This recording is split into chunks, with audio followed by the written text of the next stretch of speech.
Introducing Cayenne, pure Porsche in a most unexpected form. So many Cinderellas and yet just one slipper. Huh. Poet.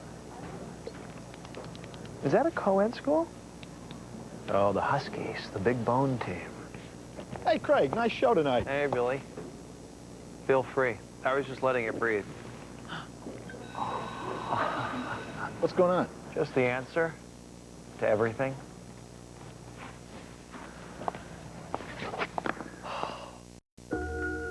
Somewhere, a nurse manager's blood pressure is rising. 4 nurses out with the flu, ER's gone berserk, and the compound fracture in 116 just wants his lime gelatin. Nearby, a talented nursing assistant needs a good job. That's where we come in. Employers call 888-MONSTER. Post your job and find the right person for it. Because now, blue collar, white collar, no collar, Monster works for everybody.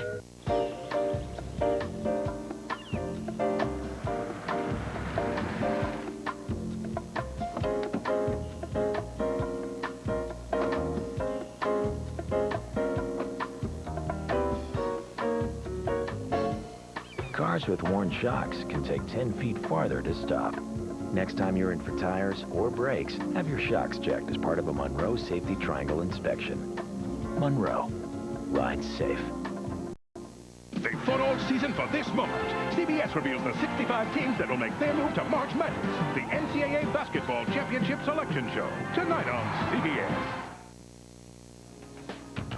Welcome back, everyone. I want to remind you, coming up at 6 p.m. Eastern Time, CBS Sports brings you the exclusive announcement of the pairings and the seedings of the full 65-team tournament field on the NCAA Basketball Championship Selection Show. Tonight on CBS begins with 60 Minutes. It's followed by My Big Fat Greek Life, Becker, and the CBS Sunday movie Mafia Doctor, starring Paul Sorvino and Olympia Dukakis. Well, we have with us now one of the coaches of one of the teams that is very solidly on the bubble. Todd Licklider is in his second year as the head coach of Butler University, and he joins us now live. Todd, you are very much in the picture simply because last year I think you guys became the poster child for everything that was thrown at the tournament selection committee. I know it was a disappointment last year. How anxious are you right about now? Well, it was a disappointment last year, but that's in the past, and we're looking forward to this situation. We feel like we've earned an opportunity to play in this tournament, and now we're just looking forward to see where we're going to go. What makes you feel better about it this year than a year ago? Well, I think that the RPI is one thing. We're in the mid-30s right now, and with the same record. We've lost 5 games, all on the road. The teams we've lost to have a combined home losing record of 3 losses. I think when you put it all together, we have a very strong case. Todd, compare this year's team to last year's team from a personnel and style of play standpoint. Very similar. We lost 3 seniors. We lost the postseason player of the year and the preseason player of the year from last year. But we have 6 seniors back, great leadership, play a similar style where we have a lot of slashers, and then we have excellent three-point shooters. And defensively, we've maintained. I think right now we're second, or in the top 10 in the nation in team defense. And then as far as handling the ball, we're one of the top teams in fewest turnovers also. So very similar to last year. Todd, is part of your success that everybody contributes? It seems like we've got 3, 4, 5 guys a night in double figures. That's absolutely right. And it's not just a night. This team's very, very unselfish. They're able to find out who has the advantage, who's got the opportunity to score on a given night. And we might have a player score in the mid-20s one night and maybe only take 2 shots the next game. So just a very unselfish team. Bill, I think you had us 2 years ago in the first round in the NCAAs, if I'm not mistaken. Yes, you're right. And you remember Brandon Miller and Joel Fournette. Heart and soul, right? Yes. And so they're all back, and this is their senior year. Hey, Todd, we wish you luck. Can I assume that you'll be watching with interest at the top of the hour? We're all here together. We're watching with interest. Absolutely. Good luck to you, Coach. Thanks very much for joining us. Let's talk a little bit about these bubble teams and the teams that you guys have been saying all along are the ones that are questionable. What do you think? Well, I certainly think, again, the top 6 teams on this list, Greg, I think will get at-large bids and invitations to the tournament just based on comparing them to the bottom 3 in that list. I think their cases are just strong. Now, Colorado, for example, I mean, they've beaten everybody at home that they've had to pretty much. The trouble's been on the road. They've been very impressive. And the Zags, they traveled, they played every place. I don't think there's a concern there. I think Illinois winning the Big Ten Conference Championship maybe opens up a spot for Southern Illinois to grab another spot. All right, guys, we will know soon enough. We'll take a time out here. We'll continue to travel the road to the Final Four in just a moment.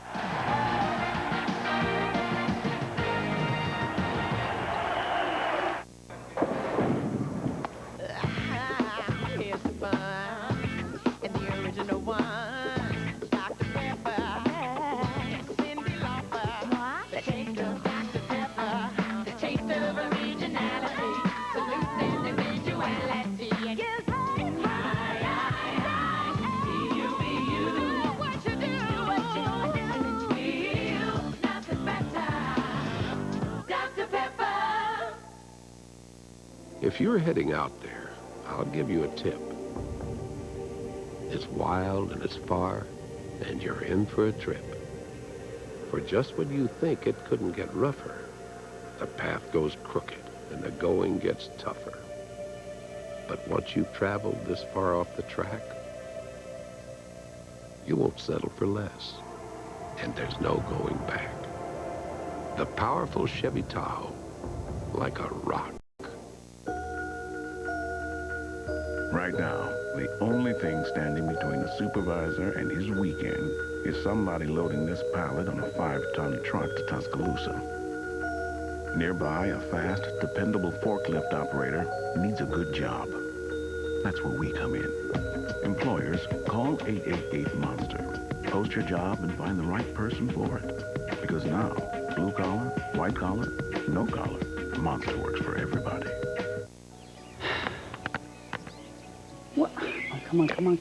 Struggling to keep your grass green? Maybe it's time you got a fertilizer that works at every level. Introducing Bayer Advanced Triple Action Lawn Fertilizer. It works at every level. The grass, the roots, plus it fortifies the soil for a thicker, deep-down green that lasts, guaranteed. Bayer Advanced. Better thinking, better results. Available at Lowe's Home Improvement Warehouse and other fine retailers. Let's look ahead this week. Our CBS Sports Live coverage of the NCAA basketball tournament begins at noon Eastern Time this Thursday and Friday. The first games will tip each day at 12:15 Eastern. Our prime time first-round coverage comes your way each evening at 7 o'clock Eastern Time. Now, last year, the NCAA instituted a new pod system that will try to keep as many teams as close to home as possible in the first 2 rounds of the tournament. What it does is has the effect of creating a home court atmosphere for some teams. We asked a few coaches whether they thought this is fair. It benefited us last year, and I'm sure over time there'll be some times where it benefits us again, and then it doesn't play to our favor again. But I think the jury's still out on it. I think if you have to change the seat of a team in order to accommodate staying closer to home, then I don't think it's succeeded. I think it's the right thing to do if you don't penalize a team that should have gained an advantage by having a great regular season. And you look at home court advantages this year, how important it is to play home. Well, playing close to home helps you too. And I like the NCAA tournament to be as neutral as possible. If you've gone through a brutal conference or a brutal schedule and you're a 1, 2, 3, or 4 seed, then being able to play closer to home is a reward for you. Any team that's invited to the tournament, no matter where they go, is going to be happy. And we should just look for the best matchups. And if it means that an 8 seed, you know, instead of going west, should stay east, I think they should do that, but not be so, you know, specific with pods to do it. I like the way it was done before. Coaches have their thoughts. Let's go back to the question I initially posed. Is it fair? My reaction is it is if you're the guy who's playing close to home, and it's not so fair if you're playing someone. You betcha. Yeah, it's fair if you're real good. mean, I kind of like it, actually. I like the fact that the committee is trying to reward teams that end up on those top 4 lines. I know it's not perfect, but I kind of like the fact that it generates the kind of environment at each of the sites that you'd like to see. My only argument with that is it rewards the teams that need it the least, because the teams on those top 4 lines are your better teams. Well, you work hard for the seating, and then you get accommodated. That's but my also, position. I like walking in the building when it's exciting, and I think the kids do too, to be honest with you. All right, guys, a timeout here. We'll continue to travel the road to the Final Four selection show, top of the hour. Don't go away.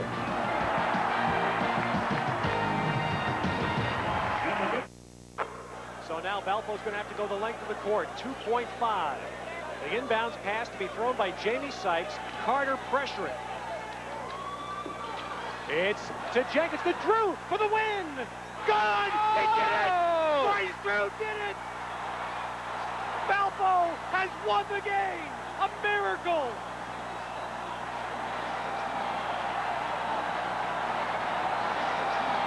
Is this March Madness or what? Hey, bud.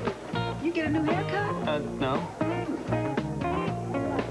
Hey, Bob. Hey. Did you lose weight? Your jacket, Bob? Nope. What's different? He finally asked his doctor about Viagra. Ready to ask your doctor about Viagra for the first time? Find out if a free sample is right for you. To learn more, visit Viagra.com. Called the sitter, walked the dog, and I saw the doctor. Ask your doctor and see the difference. Right now at TGI Fridays, 2 can share an appetizer and pick 2 of Friday's favorite entrees from our special menu for just $19.99. It's one delicious deal. Why should you consider getting an education in the Navy? This is one of your classrooms. Navy, accelerate your life. I swim the 200. I study sociology. I grind out laps. I cram for tests. I race nationals. I take finals. And when I finish, I'll be ready to start. There are 360,000 NCAA student athletes, and thanks to continued support, Coca-Cola helps them pursue their dreams.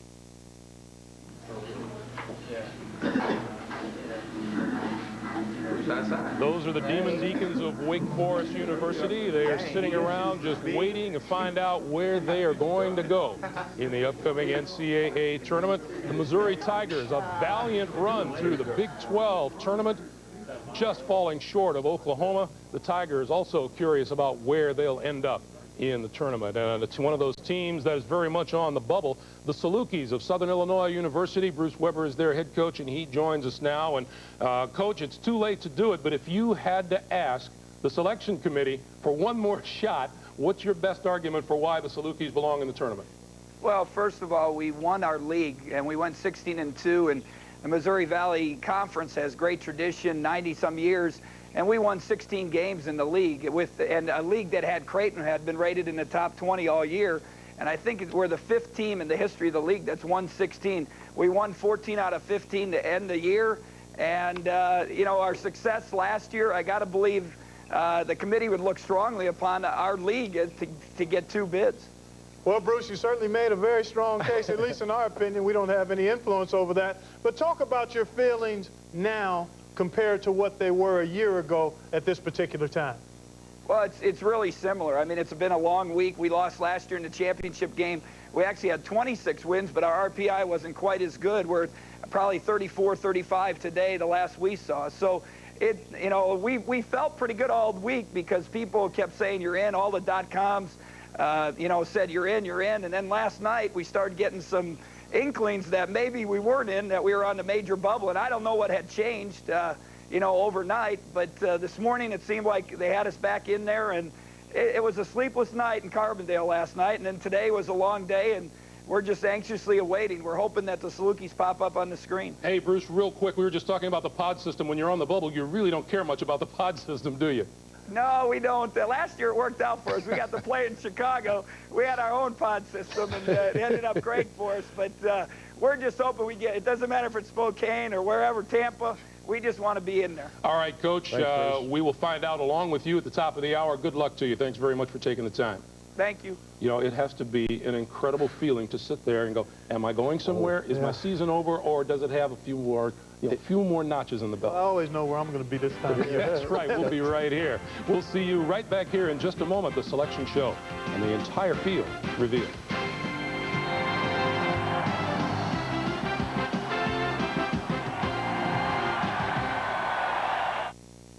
This is interesting. UConn not playing the passer. Leitner with the shot, and it scores! And Duke wins.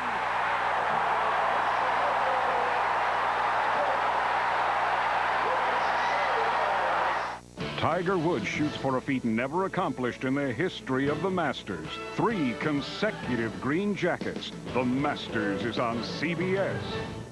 Don't miss CSI Miami, TV's most watched new drama, Monday on CBS. It's all here. It's time to meet your match at the Chrysler National Minivan event, where we'll match your down payment up to $750 and give you a $3,500 cash allowance for a total of $5,000 toward your down payment on the luxurious Town & Country. Or get 0% APR financing for 60 months and make no monthly payments for 90 days. Plus, get Chrysler's 770 powertrain limited warranty.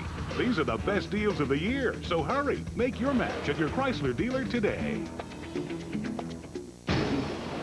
Severe weather can strike any time. Did you know more people lose their lives when it hits late at night? The reason? Many homes aren't equipped with a weather alert radio. This direct link to the National Weather Service is the same information the Forecast Center 3 team uses. Now you can protect your family and get instant weather alerts whenever they happen, 24 hours a day. Stay ahead of severe weather by joining the Channel 3, IGA, and Tatman's Collision Repair's Weather Alert Team. Visit your participating Central Illinois IGA and pick up a NOAA weather radio at a special discount. When severe weather threatens, you'll be alerted. Then turn to the Forecast Center 3 team for the most accurate weather coverage in Central Illinois. Plus, you can help keep your community safe. For every 20 radios purchased, we'll donate one to a local school. Keeping you and your family safe from the storm, whenever it may come. Weather Alert from Channel 3. Dr. Phil, weekdays at 3 on Channel 3.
There's the pass to Leitner. Puts it up. You know they're going to try to run a backdoor play if they can get it. Under 10. Backdoor. The Princeton Tigers have pulled the upset. This is what the tournament is all about. Inside, the big fella.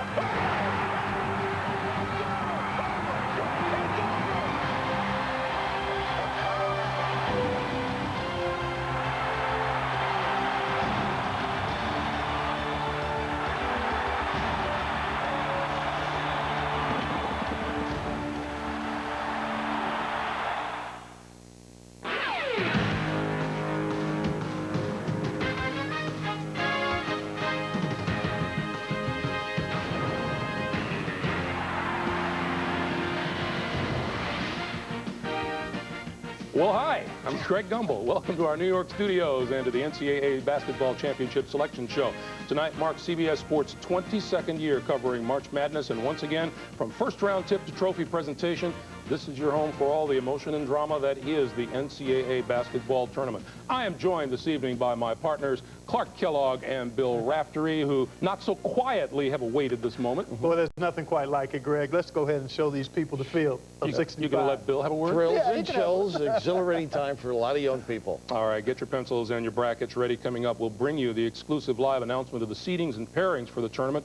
First, some background details. Of the 65 available tournament bids, 31 are automatic, 34 are at large. An opening round game will be played in Dayton on Tuesday night between the 65th and 64th seeded teams, narrowing the field to 64. The pod system, put in place for the first time last year, is in effect again to allow as many teams as possible to play their first and second round games close to home. And this is how the Final Four will shape up this year. On Saturday, the 5th of April down in New Orleans, the winners of the South will play the East champions in one national semifinal, while the Midwest and the West will meet in the other. And then the national championship game will be contested on Monday night, April the 7th. Now we begin the proceedings with a look at this year's #1 seeds, and we begin in the Midwest. Kentucky's Wildcats are the #1 seed in the Midwest, a #1 seed for the 8th time. 25-6 is a #1 seed. Dominant defensively, unselfish at the offensive end. This team has an excellent chance to win it all in New Orleans. And riding a 23-game winning streak going into the tournament. #1 in the West, the Wildcats of Arizona, entering the tournament as a #1 seed for the 5th time, Bill. Well, like Kentucky, they have a chance to win it all, too. They have the ability, depth-wise, to bank people inside, terrific head and Walt to make passes, and Gardner in the backcourt. Texas is the #1 seed in the South. It's the first time the Longhorns have been a top seed. They're strong inside, but the man who makes them go is the speed merchant. TJ Ford, a Player of the Year candidate. They've got outside shooting. They've got a full package in their pantry. And who is #1 in the East? The Oklahoma Sooners, coming off the Big 12 championship today. Well, Kevin Sampson smiling is in the backcourt. The price is right as he finds people and penetrates. Quantas White, one of those guys also. They're solid. They need some good inside play to be a factor. So Oklahoma, a #1 seed for the 5th time in Sooner history. Some things that need explaining here. Everybody assumed that Kentucky was going to be a top seed in the South. They're #1 in the Midwest because they're actually closer to the Midwest Regional in Minneapolis than they are in San Antonio, so they switched them, and Texas is #1 in the South. They're closer to home in San Antonio. My question to you guys is, what happened to the Kansas Jayhawks? Well, we talked all day in the last week or two about how it was going to come down to 2 of those 3 teams from the Big 12, and I think maybe head-to-head competition came into play despite Kansas winning the regular season championship. They only played Oklahoma once, and Oklahoma beat them. I think they value the tournament more, the committee, in picking Oklahoma. All right, guys, here's the question for the Singular Wireless fan poll. Do you agree with the choice of this year's 4 #1 seeds? Singular Wireless users send vote to 171 or log on to cbssportsline.com/singular. We will have the results later in the program. A lot of teams and their fans have been gathering around the country, eagerly awaiting word as to where they'll be playing, and in some cases, if they'll be playing in the 2003 NCAA tournament. We shall see. Coming up, we'll reveal the South bracket when the NCAA Basketball Championship Selection Show continues on CBS after this. CBS Sports NCAA Basketball Championship Selection Show is sponsored by Coca-Cola Classic. Let's make it real. Singular, the wireless company that fits you best. And by McDonald's. So many Cinderellas and yet just one slipper. Huh. Poet. Is that a co-ed school? Oh, the Huskies, the big bone team. Hey, Craig, nice show tonight. Hey, Billy. Feel free. I was just letting it breathe.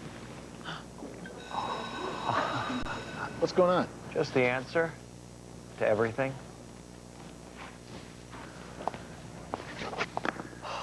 Greatest moments in NCAA basketball: 1956, the perfect season; 1957, triple unbelievable overtime; 1982, New Orleans voodoo; 1983, the Cinderella story; 1992, the greatest game played ever.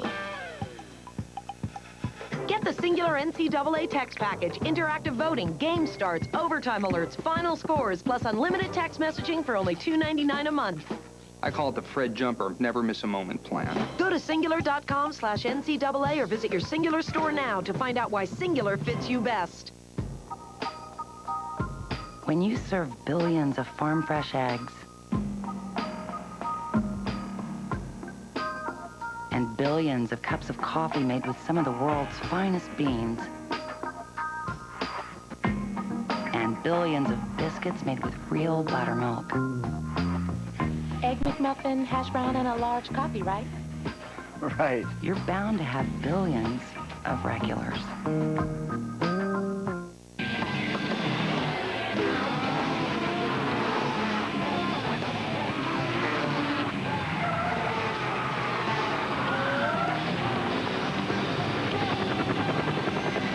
Introducing the fast new C230 sports sedan with a supercharged compressor engine.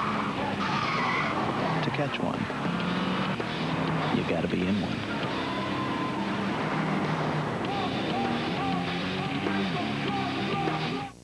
Purchase 20 tons of steel for the factory in Milan. Piece of cake. Next. Buy 300 hydraulic assemblies for the Washington factory by Friday. Done. Ooh, best price on titanium discs in Singapore. Look at this. 4 partners ready to bid. As you bore me. You guys have any light bulbs? How many pallets? Domestic or international? No, just one. I can't do one. He can't do one. .NET Connected Software helps you connect with partners. That's software for the agile business. From Microsoft. Tiger Woods shoots for a feat never accomplished in the history of the Masters. 3 consecutive green jackets. The Masters is on CBS. Welcome back to our New York studios, everyone. It is now time to reveal the seedings and the pairings. Here's a look at the tournament brackets from the NCAA and its corporate champion, Coca-Cola. Let's look at the South. These are Friday, Sunday matchups in Birmingham, Alabama. Right at the very top, the top seed in the South, the Texas Longhorns at 22-6 on the year, will play the winner of the opening round game in Dayton on Tuesday night between UNC Asheville, making its first NCAA tournament appearance, and the Tigers of Texas Southern. The number 8 seed, the LSU Tigers, making their first trip to the tournament since 2000, goes against the Purdue Boilermakers in the tournament also for the first time since 2000. Spokane, Washington on Thursday and Saturday. The Yukon Huskies. They've been to the Sweet 16 for the last 8 years. They're the number 5 seed. They will meet number 12, BYU, making their 20th NCAA tournament appearance. The Stanford Cardinal, the number 4 seed in the South, will meet San Diego. The Toreros won the WCC tournament. That's a matchup in Spokane. In Tampa, Florida on Friday and Sunday. The number 2 seed in the South, the Florida Gators, their 5th straight trip to the NCAA tournament. They will meet number 15 Sam Houston State in the tournament for the very first time. The number 7 seed in the South, Michigan State, the Spartans, been to the Final Four 3 of the last 4 years, will meet the Buffaloes of Colorado. Colorado's the number 10 seed, their first NCAA appearance since 1997, and there's jubilation in Boulder, Colorado, as the Buffaloes are headed to the dance. In Nashville, Tennessee, Friday, Sunday, the number 3 seed, Xavier, the Musketeers, winners of the Atlantic 10 West Division and the conference regular season. They'll meet the number 14 seed, the Trojans of Troy State, winners of the Atlantic Sun Conference Tournament.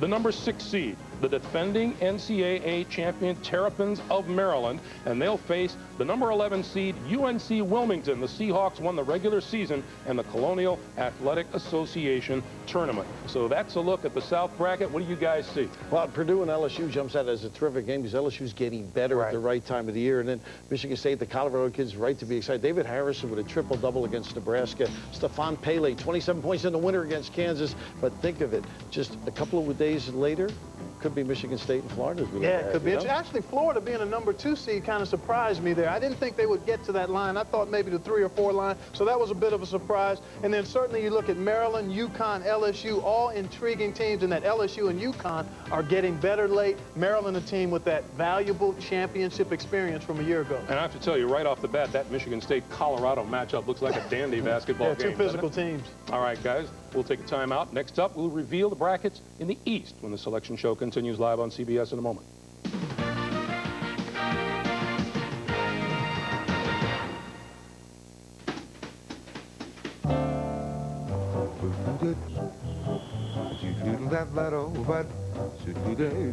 Introducing Intel Centrino mobile technology.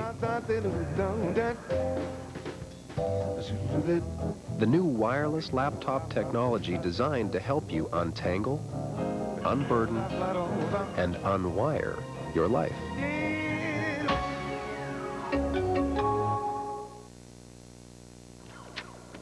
I'm thirsty. You want something? If you're up. I'm up. You want anything? It's okay. David, I'm in the kitchen. Can I get you anything? What do you have? A Coke. That sounds good. Are you sure? Yes, please. Thank you, Corey. Ice? Yes, please.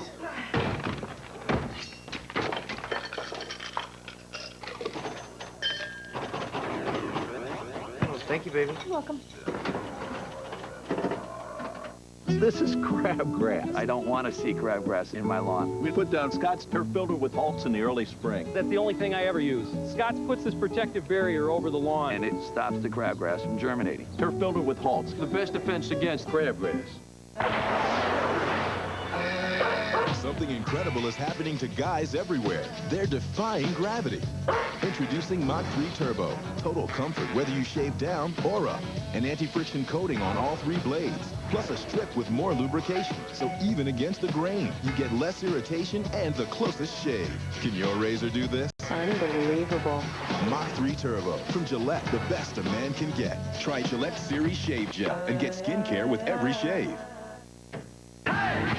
Right now at TGI Fridays, 2 can share an appetizer and pick 2 of Friday's favorite entrees from our special menu for just $19.99. It's one delicious deal. He has his 3 guards in there now. Down to 14 seconds. Oh, almost stolen by Drexler. Boy, is he good at that. They've got to drive to the basket. It's down to 7 seconds. You can see the time. Wittenberg. Oh, it's a long ways. They won it on the dunk.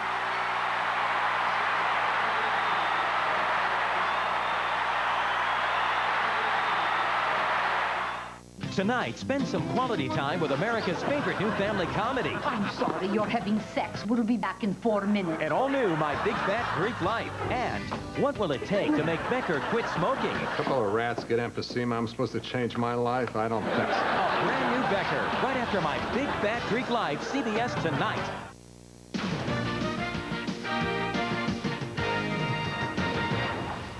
Welcome back to the NCAA Basketball Championship Selection Show here on CBS, and here's a look at the tournament brackets from the NCAA and its corporate champion singular. Let's look at the East now. These games Thursday, Saturday in Oklahoma City, Oklahoma, and rightfully the #1 seed in the East, the Oklahoma Sooners.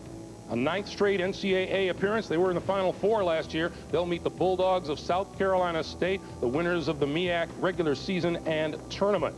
The #8 seed in the East, the Golden Bears of California, making their 3rd straight trip to the NCAA tournament, and they will meet the 9th seed Wolfpack, North Carolina State, coached by Herb Sendek. On Friday, Sunday, first of all, there is a look as the Wolfpack celebrates in Greensboro, North Carolina. Congratulations to North Carolina State. Now, Friday, Sunday in Birmingham, Alabama, the #5 seed, the Bulldogs of Mississippi State, so impressive today, lost the championship game, the SEC tournament to Kentucky. They will meet 12th seeded Butler, the Bulldogs. Crushed a year ago, ecstatic now in Indianapolis, winners of the Horizon League regular season championship. They're on their way as the 12th seed in the East. The #4 seed in the East, the Louisville Cardinals, winners of the Conference USA tournament, coached by Rick Pitino. They'll meet the 13th seeded Governors of Austin Peay. They won the regular season and Ohio Valley Conference tournament title, and they go into the tournament winners of 14 of their last 15 games. In Tampa on Friday and Sunday, the #2 seed in the East, the Demon Deacons of Wake Forest, 24-5, winners of the ACC regular season title. They're celebrating their slot as a #2 seed in the East. Now, who are they going to play? They'll play the Bucks of East Tennessee State, winners of the Southern Conference tournament in the NCAA tournament for the first time since 1992. The #7 seed in the East, the Hawks of St. Joseph's, out of the Atlantic 10 in the tournament for the 2nd time in 3 years, and they are sitting there and having themselves a decent time. The Auburn Tigers, the #10 seed. Auburn making its 8th tournament appearance, its first since the year 2000. Cliff Ellis, the head coach of the Auburn Tigers, who come in at 20-11. Friday, Sunday in Boston, Massachusetts, the number 3 seed in the East, the Orange Men of Syracuse, heading to the NCAA tournament for the 22nd time under coach Jim Boeheim. They'll take on the Manhattan Jaspers, who won both the regular season and the MAC tournament, coached by Bobby Gonzalez. And the Oklahoma State Cowboys are the number 6 seed in the East. The Cowboys making their 6th straight NCAA appearance, and they'll meet the Penn Quakers in the tournament for the 4th time in 5 years. They hit the tournament having won 14 straight games. That's a look at the East, and what do you see, guys? Well, Cal jumps out at me. Or admit Tamir, one of the best passing big men. Ben Braun changes defenses, a lot of zone. But, you know, when you think of North Carolina State, we talked about that Princeton offense, what they do to move you around. That should be, and the winner of that gets Oklahoma the next weekend. Of course, Syracuse with Jimmy Boeheim and Bobby Gonzalez, the quick-talking Manhattan mentor. A lot of local fans will be up there enjoying that ball game. And Manhattan has beaten a couple of teams in the Big East. They own New York right now. Right, that's exactly right. One of the things jumped out at me, Butler as a 12 seed, maybe one of the last at-large teams to get in. Perhaps Georgia's absence maybe creating a spot for Butler to get in. And then also I look at a matchup, Oklahoma State and Pennsylvania. That Pennsylvania team out of Ivy League, one of 3 teams in conference play to go unbeaten this year. Weber State and Kentucky, the other 2. How about down the road, a possibility of Oklahoma meeting Oklahoma State? Let's check in with Kelvin Sampson, who is the head coach of the top seed Oklahoma Sooners, and he winds up the number 1 seed in the East. Coach, congratulations on your Big 12 championship, on your number 1 seed. Does this number 1 seed come as a surprise to you? There seemed to be some question about it throughout the weekend. I don't know if it was a surprise. There's just so many deserving teams. You know, going into the day, you get asked that question so much, and I felt like Kansas and Texas from our league going into today had deserved it. You know, Kansas won our regular season. They went 14-2. Texas finished 2nd, and they had a tremendous year. But, you know, we came on strong and won the conference tournament championship. But I thought that any of those 3 teams could have been a 1 seed. And if it had been Kansas or Texas, I would have said congratulations to them, and we would have ran with the 2 seed just like we did last year. But we're thrilled to death to be a 1 seed. Kelvin, talk about the condition of your team. We saw in your championship game today against Missouri, Hollis Price banged up a little bit. I know you don't know maybe exactly what's going on with him, but what is his status and the condition of your team physically and mentally right now? Oh, we just looked like we had gotten a big old fist fight. I mean, these tournaments are like a war of attrition. I mean, they're just fist fights from the word go. We had a tough physical game with Colorado on Friday. Texas Tech overtime yesterday, Missouri game that we lost a 20-point lead in, but found a way to win at the end. These are all tough games in these tournaments, and at the end of the day, you look back and instead of analyzing it, you just feel happy and elated that you won. But as far as Hollis, he'll be okay. I mean, he's one of those kids that you got to shoot him square in the head. If you wing him, he's going to come at you. Coach, you better get him square. Coach, we thank you very much. Congratulations to you, and we will see you along the road to the Final Four. Okay. When we come back, guys. We'll find out which teams have been slotted into the Midwest bracket after this message and a word from your local station.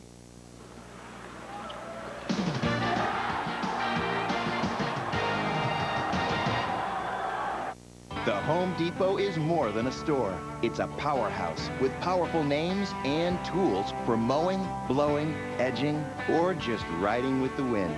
It's the guaranteed low price. And right now, it's no payments or interest until January 2004 when you make any John Deere tractor, Toro, or Honda mower purchase of $299 or more with your Home Depot credit card. It's the power to turn the outdoors into the great outdoors. The Home Depot, you can do it. We can help.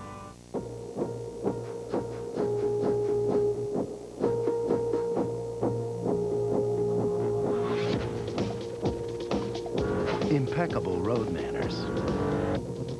Well-dressed interior. Looks best in red. Introducing the all-new Mazda 6.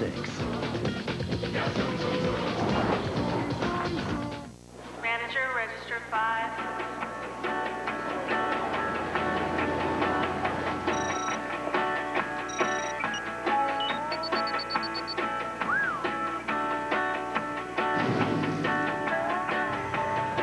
Hey, we're out of... No, we're not. It's like I think it, and it happens. Yeah. Yeah. .NET Connected Software helps you connect your supply chain. That's software for the agile business from Microsoft.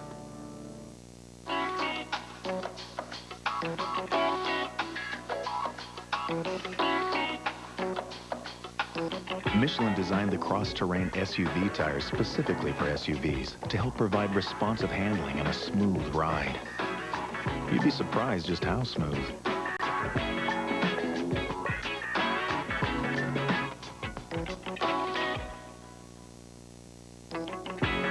Michelin, because so much is riding on your tires. This is CBS, America's most watched network. If you find stress taking over your life, you may be one of millions who suffer from hurried woman syndrome. But help is here. It's time to ask your Ford dealer about Ford Windstar and start getting your life in order. Windstar is for everyone. Side effects may include happiness and peace of mind. Get 0% financing for 60 months or $3,000 cash back on Windstar with a family entertainment system at no extra charge. Take control with Ford Windstar. If you haven't looked at Ford lately, look again.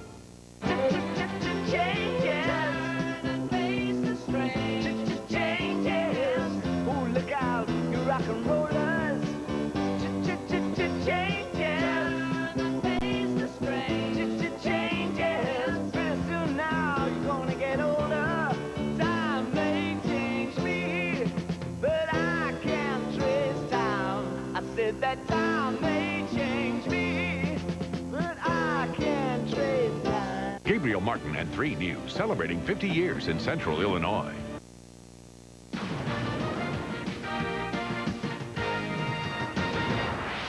Welcome back to New York as we continue live on the NCAA Basketball Championship Selection Show. Right now, a look at the tournament brackets from the NCAA and its corporate champion, Pontiac. Let's take our first peek in the Midwest. These are Friday, Sunday games in Nashville. And the top seed in the Midwest, the Kentucky Wildcats. 25-5 in their last 30 NCAA tournament games. They will beat number 16, Indiana University, Purdue University at Indianapolis. Their first NCAA berth in their 5th season at the Division I level. The number 8 seed in the Midwest, the Ducks of Oregon, winners of the Pac-10 tournament championship. They'll take on the 9th seeded Utes of Utah, coached by Rick Majerus, winners of the regular season Mountain West regular season. In Spokane, Washington on Thursday and Saturday, the number 5 seed, the Wisconsin Badgers out of the Big Ten, the Big Ten regular season champions. They'll take on the Wildcats of Weber State, winners of the Big Sky regular season and tournament at 26-5. Number 4 seed in the Midwest, the Dayton Flyers, who won the Atlantic 10 Conference tournament. Their opponents, 13th seed Golden Hurricane out of Tulsa, who won the WAC tournament championship and in the tournament for the 3rd time in 4 years. Now to the Friday-Sunday window in Boston, Massachusetts. The number 2 seed in the Midwest, the Pitt Panthers, winners of the Big East Conference tournament. And there are the Pitt Panthers waving. Yeah, we salute your number 2 seed in the Midwest, guys. Get a little excited. And the number 15 seed will be the Seahawks of Wagner, winners of the Northeast Conference tournament and regular season titles. They'll make their first trip to the NCAA tournament. Number 7 in the Midwest, Indiana, the Hoosiers, their 18th straight NCAA tournament. They'll take on the Crimson Tide of Alabama, the number 10 seed. Bama making consecutive appearances for the first time since '94 and '95. In Indianapolis on Thursday and Saturday, the number 3 seed in the Midwest, the Golden Eagles of Marquette, returning to the tournament for the 2nd straight season. They'll meet the Crusaders of Holy Cross, the number 14 seed out of the Patriot League. They won the Patriot League regular season and tournament championships. And the number 6 seed in the Midwest, how impressive were they in the Big 12? The Missouri Tigers, the number 6 seed out of the Midwest in the tournament for the 5th straight season. Congratulations to the Tigers. Who will they meet? Well, they'll meet the number 11 seed in the Midwest, the Salukis of Southern Illinois, winners of the Missouri Valley Conference regular season title. I think both those teams are all set to take each other on right now and may not be able to wait till the middle of next week. Let's take a look at this bracket. Well, Weber State jumps out with Wisconsin because Jermaine Boyette, the country will get a chance to see how good he is. Little show Arsenault was the big, well, you're the big show as well. An outstanding performer. And of course, Wisconsin, Kirk Penny, terrific team philosophy. They really move you around. Little guys post up, very tough to defend. Well, you look at Dayton, a deserving number 4 seed, but they've got to go out to Spokane, Washington, and Tulsa has won 11 of their last 13. A very difficult matchup for the number 4 seeded Dayton Flyers. How about Indiana coach Mike Davis looking ahead at a matchup against his former team school, the Alabama Crimson Tide. There's an assistant coach there, and of course, you know, they've started to play some pretty good basketball of late. They have to play small. Their big guys have to step up. Exactly. Leach and Newton have to get it done, and then Coverdale started to find the shot a little bit later in the season. You know, the other item in there, a possible second-round matchup is Utah against Kentucky, a replay of the '95 championship game. Someone is the bane of someone's existence. Don't mention Kentucky. The Rick Majerus. Make it the '98 games, the championship game. Some pretty good matchups there. Yeah, absolutely. All right, guys. A reminder after the show. Fill out your brackets online and then follow your teams to the Final Four at cbs.sportsline.com. America Online users simply enter the keyword CBS Sportsline. Just one bracket remains. Question, will the Tennessee Volunteers make it into the field out west? We'll find out when the selection show continues here on CBS right after this. We're witnessing a college basketball miracle. Dick Vitale silent for an entire 17 seconds. It must be the crust, the juicy toppings on that delivery pizza. For fresh baked pizza at home,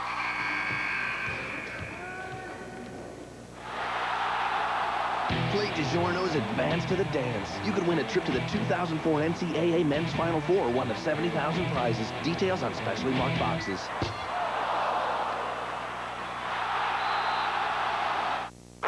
So now Valpo's going to have to go the length of the court, 2.5. The inbounds pass to be thrown by Jamie Sykes. Carter pressuring.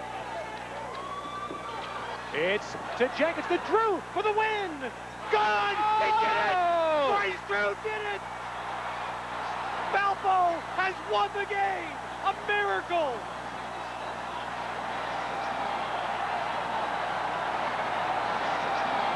Is this March Madness or what? Hey, bye. You get a new haircut? No. Hey, Bob. Hey. Did you lose weight? New jacket, Bob? Nope. What's different? He finally asked his doctor about Viagra. Ready to ask your doctor about Viagra for the first time? Find out if a free sample is right for you. To learn more, visit Viagra.com. Called the sitter, walked the dog, and I saw the doctor. Ask your doctor and see the difference.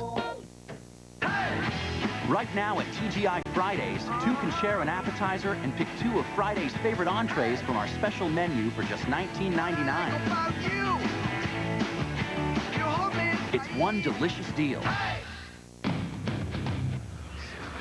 Why should you consider getting an education in the Navy? This is one of your classrooms. Navy, accelerate your life. I swim the 200. I study sociology. I grind out laps. I cram for tests. I race nationals. I take finals. And when I finish, I'll be ready to start. There are 360,000 NCAA student athletes, and thanks to continued support, Coca-Cola helps them pursue their dreams. It's the NCAA tournament site with live scores, updated brackets, and insight from the top coaches. CBSSportsline.com or AOL keyword CBS Sportsline.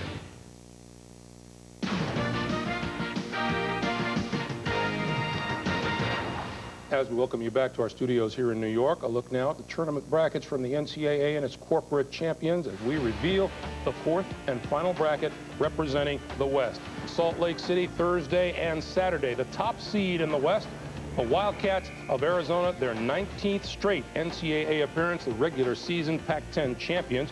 They will take on the 16th seed Catamounts of Vermont. Won the America East tournament. They earned their first ever NCAA berth. The number 8 seed out west, the Bearcats of Cincinnati at 17-11, a 12th straight tournament appearance for Bob Huggins' crew, and they'll take on number 9 seed Bulldogs of Gonzaga, the winners of the West Coast Conference regular season championship. Now, on Thursday and Saturday in Indianapolis, the number 5 seed, the Fighting Irish of Notre Dame, a 3rd straight trip to the NCAA. It's the first time that's happened since the 88 through 90 seasons. And the Irish out of the Big East will take on the number 12 seed, Panthers of Wisconsin-Milwaukee, in the tournament for the first time out of the Horizon League. The number 4 seed in the West, the Fighting Illini of Illinois, Big Ten Conference tournament champions. There are the Illini in Chicago, sitting around wondering who they're going to meet. Here's who they're going to meet. The 13th seed in the West are the Hilltoppers of Western Kentucky, winners of the Sun Belt Conference tournament and in the NCAA for the 3rd straight year. The Thursday-Saturday window now as we move to the bottom of the bracket in Oklahoma City. The number 2 seed, the Kansas Jayhawks, won the Big 12 regular season title with a 14-2 record, a Final Four team last year. They will meet the 15th seed in the West, the Aggies of Utah State, winners of the Big West Conference Tournament Championship. The number 7 seed in the West, the Memphis Tigers, returning to the tournament for the first time since 1996, coached by John Calipari. They will meet the Sun Devils of Arizona State, who are in the tournament for the first time since 1995. Now in the Thursday-Saturday window in Salt Lake City, the number 3 seed in the West, the Duke Blue Devils, 19 times in the last 20 years in the tournament. They'll face Colorado State, who won the Mountain West Tournament Championship. They're in the tournament for the first time since 1990. The last 2 teams, number 6 seed, Creighton Blue Jays, the winners of the Missouri Valley Conference Tournament Championship. 5 straight years they've been in the tournament. They will meet the Chippewas of Central Michigan, the number 11 seed in the West, winners of the MAC regular season and tournament titles, and in the tournament for the first time since 1987. As we look at the West, there are an awful lot of heavy hitters there. Well, there are, but I want to sneak to a, maybe not a heavy hitter, but University of Wisconsin, Milwaukee. You know, Bruce Pearl's won at the Division II level. I mean, they're an aggressive team. They're really a confident team, and they must shoot the ball well. And knock those threes down. Chris Thomas has to get into the teeth of the defense and kick it out. Illinois on a nice roll of late, capsulized by the Big Ten Tournament Championship today. Gonzaga strongly in the field, a very big physical team up front with good guard play. Interesting matchup with Cincinnati. Then looking at the bottom, you take a look, Memphis has come on strong here late. Central Michigan and Creighton. Central Michigan has one of the best big men in the country in Chris Kaman. And speaking of big men, how about Chris Massey with Memphis? I mean, he and Ike Diago, they're going to be banging one another underneath. It'll be fun to watch those two go after one another. Well, as you said, the top seed in the West are the Arizona Wildcats. And joining us live now, the head coach of the Wildcats, Lute Olson, who has taken a team, counting his tours of duty at Iowa as well as Arizona, taken this team to an NCAA tournament 24 of the last 25 years. Coach, thank you for joining us, and congratulations. Does this get to be a little bit old hat, or do you still get a little bit excited? No, I don't think it ever gets old hat. You're always anxious to see who it is you're going to play and who's in the bracket, so I don't think it'll ever get old hat. Talk about preparation as you get your team ready for this tournament, Lute. You've had a terrific year to this point, but what concerns you most as you move forward? Well, you know, we had really been playing very, very well, and then we ended up with a little blip on the screen with UCLA, but they played very well against us. But I'm not too sure that that might not help us going in instead of having a winning streak going in and a lot of pressure that way. I think it'll be a little easier to motivate our guys to be ready to play in Salt Lake. So I'm excited about our chances. Lute, I love the hairdo. Anybody with gray hair is generally a terrific coach. I may have been the exception, though. But what are some of the things you saw late in the season or areas you thought you could improve? And have you done those things the last few days? Yeah, we've, you know, I was concerned about our field goal percentage. But I think over the last 6-8 games, we've done a nice job in that area. Maybe allowing too many offensive rebounds has been a concern. We haven't been real healthy all year long, but recently now we're the best shape that we've been for some time. Luke Walton is back to maybe about 80%, and Salim Stoudemire, I think, is close to 100%. So we're ready at this point. I think we're playing the best basketball that we've played all year long. So that's all you can ask when you hit the tournament. Coach, as usual this time of year, there's been a lot of discussion about which teams are going to make it and who goes where, and I'm just wondering, on balance, if maybe this perhaps is the most balanced set of teams for the tournament that's been around in a while. Well, I think so. There's so many good teams that, you know, you take a look at the brackets and, well, is this one tougher than that one? I know in the West we've got some very heavy hitters out here, and I think it's going to be a great region. But I think there'd be the people in the other regions too could make a strong case, I think, for their particular region. But when you get to the NCAA playoffs, I think it's the most exciting time in sports, and there will certainly be a lot of great games, I think, as we look at teams going through. Hopefully to, in our case, to the Final Four, but it takes a very good team, and you also have to be very lucky to get there. Coach, congratulations to you and to the Wildcats, and of course we will check in with you periodically as time goes on. Thanks for joining us.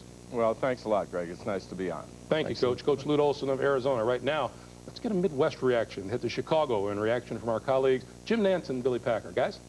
All right, thank you, Greg. And my first reaction, I'm disappointed. I see a couple of things here. You can always shoot holes through the brackets, but when you put Kentucky and Arizona on the same side of the bracket for the national semifinals, I thought that was going to be a no-brainer. Kentucky would be in either the East or the South, so it couldn't play Arizona until the finals. I can already hear you yelling for a reseed at the Final Four. Those 2-1s hold up. Jim, I always feel that there should be a reseeding at the Final Four in regard to a reestablishment of teams. But in this particular case, not only the situation where the two teams that we knew were going to be #1 seeds played better than anybody else, but also the fact that on the other side of the bracket, if everything holds true, you'd have two teams from the Big 12 in the same bracket, so you'd have one conference having a situation over there, and you'd have Kentucky playing Arizona. Ridiculous. And the answer we heard was because the Midwest is closer to Lexington, so it would be the closest bracket for them. By how many miles? I looked it up. If they were in Albany, which is the regional for the East, it's 810 miles. It's 790 to Minneapolis. Miles. So those are the longest 20 miles,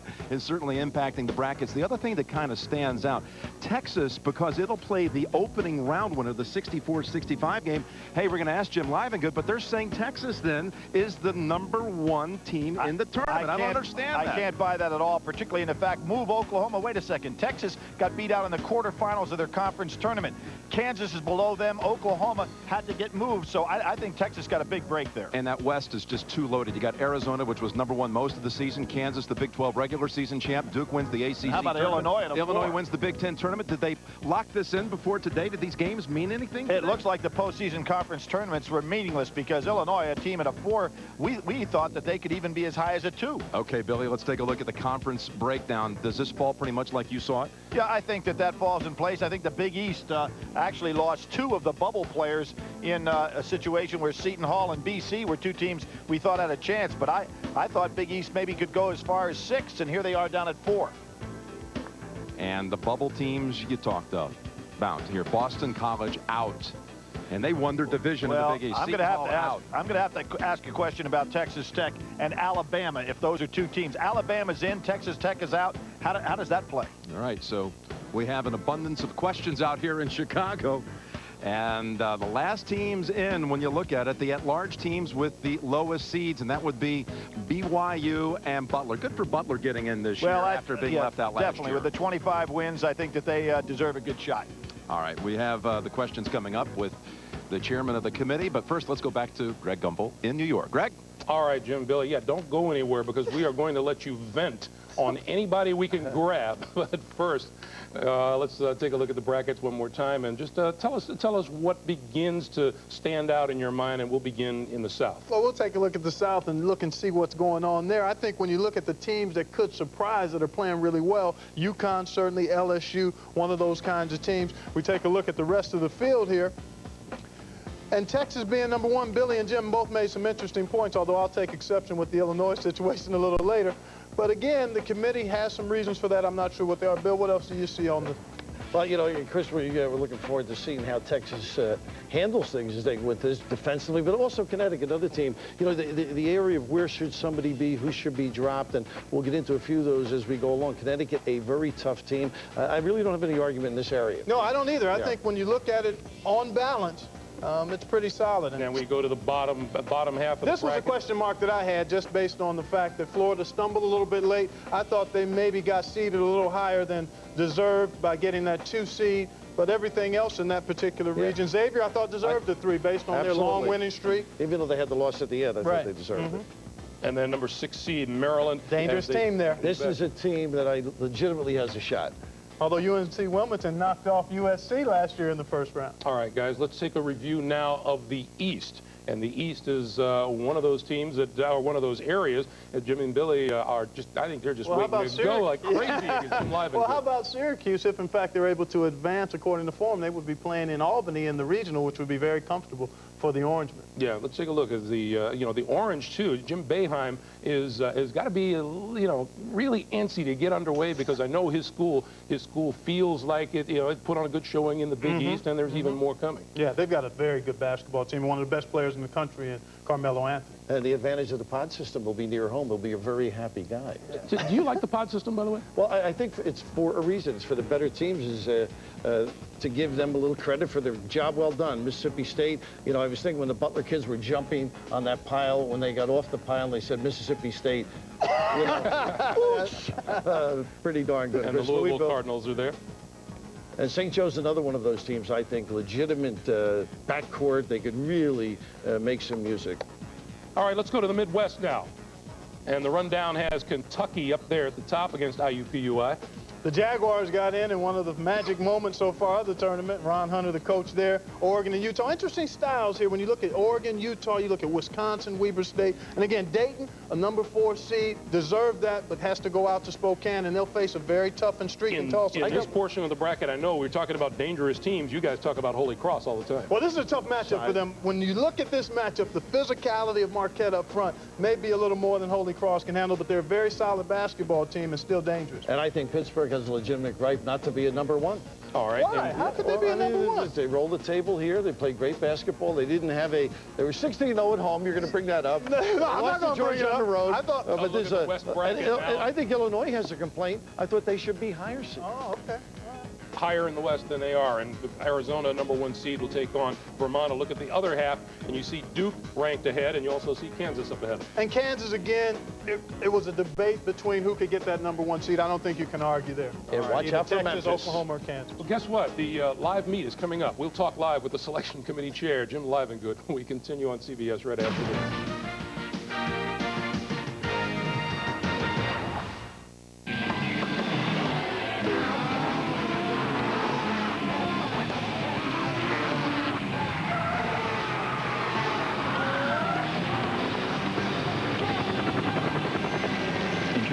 The fast new C230 sports sedan with a supercharged compressor engine.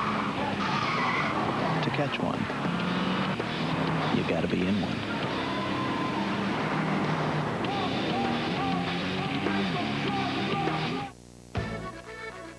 It's a feast at Applebee's, I'm me on my own.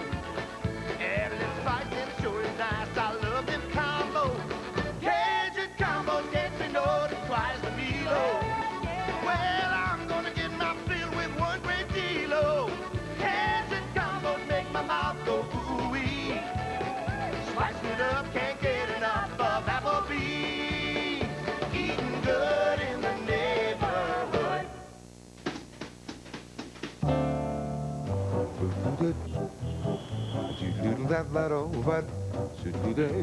Introducing Intel Centrino mobile technology. The new wireless laptop technology designed to help you untangle, unburden, and unwire your life.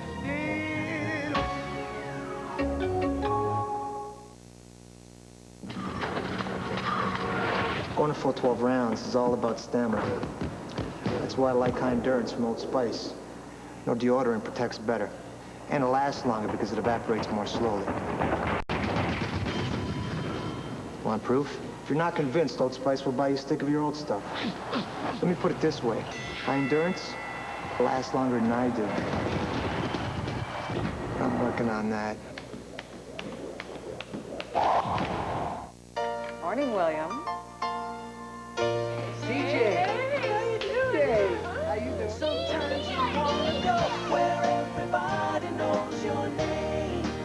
Looks like somebody got a haircut. Is it too short? They're always glad you came. Yeah. Hey, no, you can't drive the truck. See you tomorrow, Bobby. Can you come in and play? Who can you count on? You know them by name. Cross the line on CSI, TV's most watched and talked about show. Say cheese. CSI on a special night, CBS Wednesday. CBS Sports NCAA Basketball Championship Selection Show is sponsored by Mercedes-Benz, located on the web at MBUSA.com. Applebee's Neighborhood Grill and Bar, eating good in the neighborhood, Applebee's. And by Intel Centrino Mobile Technology, laptop technology designed to unwire your life. Welcome back to the NCAA Basketball Championship Selection Show, and joining us live from Indianapolis now is Jim Livengood, the chair of the NCAA Division I Men's Basketball Committee and the athletic director at the University of Arizona. Jim, welcome. This is the part of your job now where you kind of have that target on your back. Let me throw out at you perhaps the question: last year's Butler might be this year's Boston College, champions of their division in the Big East. What kept the Eagles from getting into the tournament? Well, Greg, remember now the committee looks at the entire year. These are tough decisions in that. We have a lot of parity in college basketball, which we've talked about throughout the year. When you look at a Boston College, in the opinion of the committee, the year did not measure up in terms of that. They were very close, and just those kinds of things. We have to make those kinds of decisions, and unfortunately, we can only select 34 at large. Jim Nance and Billy Packer are in Chicago. Jim. All right, Jim, I want to say first off, I know you have to step out of the room when Arizona is discussed, but boy, no favors cut for the Wildcats there. That's as loaded a bracket as I've ever seen, with Kansas, Duke, and Illinois right behind Arizona. But Arizona and Kentucky on the same side of the bracket. Why? Why did this happen? Meeting in the national semifinals if they get that far. Jim, we obviously don't try to look ahead. The committee can't predict in terms of who might win, and so that part of it right there isn't part of what we do. The other issue is, as we go through and seed those #1 teams and bracket them, we're trying to make sure that we're doing the best job for their fans and their teams in terms of where they're going to play. So that's just the way it worked out. It'll be very interesting, but again, it's very, very hard, and the committee really would do a great injustice if we tried to predict ahead. All right, let me ask you this then. Texas plays the winner of the Tuesday night game. So based on that, I guess you'd have to say Texas is the #1 overall seed in the tournament, a team that went out early in the Big 12 tournament, finished second in the league standings. Here's Kentucky that's won 23 straight games, didn't lose an SEC regular season game, won the tournament. How is Texas rated higher by the committee than Kentucky? Well, it isn't. Jim, we look at 4 #1 seeds, and that just happened to be the way that Texas, in terms of who they're going to play, in terms of their first-round opponent. But that's not the way. We select 4 first-round, first seeds and #1 seeds, and we go from there. So I don't think that'd be going down the right path. Jim, one of the things that I want to go on the other end of the spectrum is who got left out. One of the teams that's in there, and they're a 10th seed, is Alabama. Certainly had their problems the second half of the season. Texas Tech, playing in a league that you guys gave equal weight to, the Big 12, played extremely well. You had Alabama get knocked out of their postseason conference tournament right away. Texas Tech playing probably 2 of the finest games played all year. How is Texas Tech on the way out and Alabama rated in? Really good, tough call. And remember now, we're trying to make the best decision we can as a group of 10 people. 10 other people might choose another way. Texas Tech played in a very good conference, as you mentioned, but so did Alabama. The SEC had a great year as well. Alabama did what the committee asked in terms of as it went out, as it scheduled, and so when teams do as we ask with regards to their scheduling, that was rewarded. At the end of the day, as we went down through, those are tough calls. Somebody gets in, somebody doesn't get in, but that's just the way it has to be in terms of when you can only select 34 at large.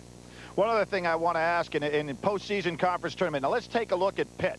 They're an Eastern team. They won the Big East. Then they won the Big East tournament for the first time ever. They're going to be ending up, if they continue to move forward the tournament, in Minneapolis. And then you have Syracuse that did not make it to the Big East final, ends up having an opportunity to play in Boston and then at Albany, basically a home game. How does Pitt, that finished both ahead of them in the regular season and wins the conference tournament, have to go travel, and Syracuse, the team comes in behind, plays basically at home? Well, Billy, part of that is, again, remember, we look at the whole body of work. We look at the entire year, and in the committee's opinion, as we look through that, we're not putting Pitt at a disadvantage, and nor we're putting Syracuse. Some you can argue in terms of where they're going to play, but I don't think that's a competitive disadvantage or advantage either way. You like Syracuse playing in Albany, not as an advantage to their team, as opposed to Pitt playing in Minneapolis? Well, it all depends on how you look at it. Again, as we look at it, we think that's a fair seed and also a fair assignment in the bracket. Any thought whatsoever of someday down the line, and I know you're the chairman right now, and Jim, let me explain this to you. In my opinion, it's getting harder and harder every year, not easier, because of the parity in college basketball. But is there any thought ever going to be given, and you say you can't look ahead, but basically that is your responsibility to look ahead, of getting in a situation where the teams would be repaired in the Final Four, so we don't have the two teams this year that everybody agreed were the best two teams in the country having potentially to play in the semifinals? Well, Billy, that question has come up a number of times, but not with the committee. That's certainly not part of the area that we work in, and that could happen. I would react to your first question. I think you're exactly right. It is getting tougher and tougher, and when you take and look at college basketball and how closely paired everybody is right now, it's not going to get easier. You're right. It's going to get a lot tougher because you're only looking at 34. I don't know. Maybe down the line, maybe in some years, maybe that will be an option. But right now, we really have to be very careful not to look ahead and predict who we think might win, might not win. I think that would be unfair to the teams involved. Hey, Jim, back to that West bracket that, again, is so powerful. Give me the case of Duke being the 3, wins the ACC tournament today, Illinois the 4, wins the Big Ten tournament, and they're looking at Florida right now as the 2 in the South, a team that lost 3 games late in the year. What do you tell Duke and Illinois? How much importance, how much stock did you guys put in their championships that happened late here in the proceedings as you guys are getting down to the wire trying to figure out how to bracket this? Well, Jim, I think those become factors. It's obviously it's easier the earlier we know results and those kind of things. But again, in the case of Florida, we're trying to value the entire body of work. We're trying to value the entire year. Florida had a terrific year, and certainly not saying that Duke didn't and so on. But that, as we look ahead, at some point in time, a decision has to be made, and we've got to be able to make the right seed, make the right call as a group of 10 people, and then move on from there. So some of those kinds of answers, again, it'd be very hard, and another group of people might look at it a different way. This group, this committee, I think did a fabulous job with regards to trying to make sure that we were fair and consistent and the integrity of the process, which is critically important, and making sure that every team got a fair shake, and that we did not spend a short amount of time, but a long amount of time on every team. Jim, thank you so much for your time and hanging in there on some of those questions. We appreciate it. Looking forward to the tournament here straight ahead. Thanks, guys. Billy, I really do think, though, that with the addition last year of the pod system, it has gotten so confusing to try to figure out who's in, who's out, the last team's in, that sometimes when you do get down to the wire, maybe there's not too much movement based on the Sunday games. And I think we really see that here today. I don't think there's any question about it, Jim. And I'd like to go ahead and say, in regard to which is the toughest region, without question, no question. I've got to go with the West. I've got to go East, number 2.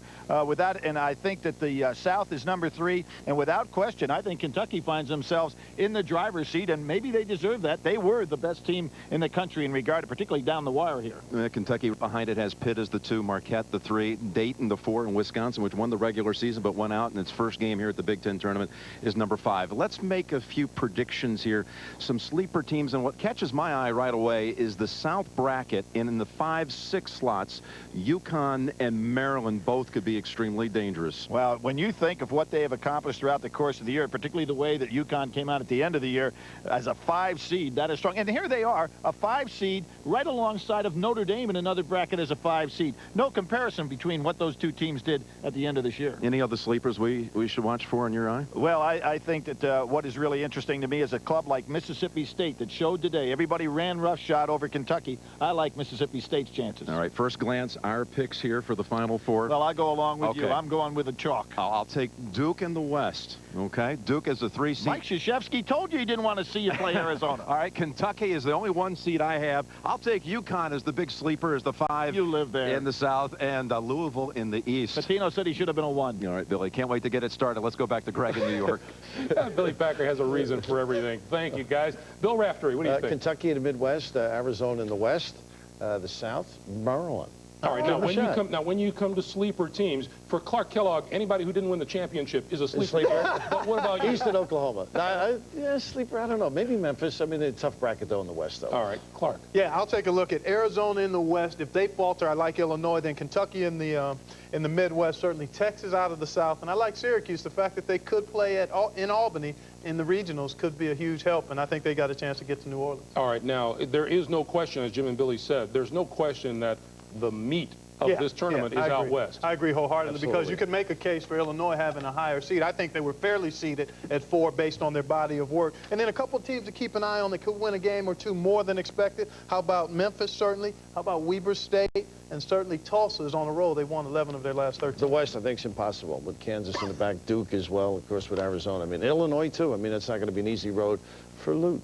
What do you mean it's impossible? Nothing's impossible. No, it isn't. You as a former coach should know that. Guys, thank you. Thanks very much to our guys in Chicago. Tonight on CBS begins with 60 Minutes, followed by My Big Fat Greek Life, Becker, and the CBS Sunday movie Mafia Doctor, starring Paul Sorvino and Olympia Dukakis. We remind you, CBS Sports exclusive live coverage of the first round of the NCAA tournament begins this Thursday and Friday at noon Eastern, with the first tip slated for about 12:15.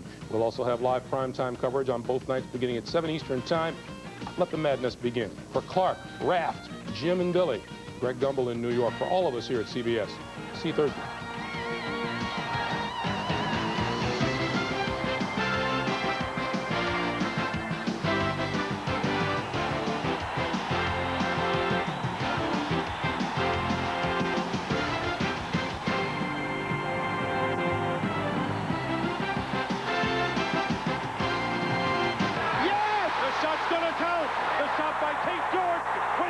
Depth, I really do. I think LSU certainly would be a challenge after playing in the competitive and really arguably the best conference in America, the SEC. Dupree certainly outstanding. I had the game when they beat Arizona, even though Arizona played without Walton and Stoudemire played limited minutes. They played so well. But I like Texas's depth, and certainly pound for pound, inch for inch, he's the Roy Jones of basketball. TJ Ford, the best player in America, player of the year.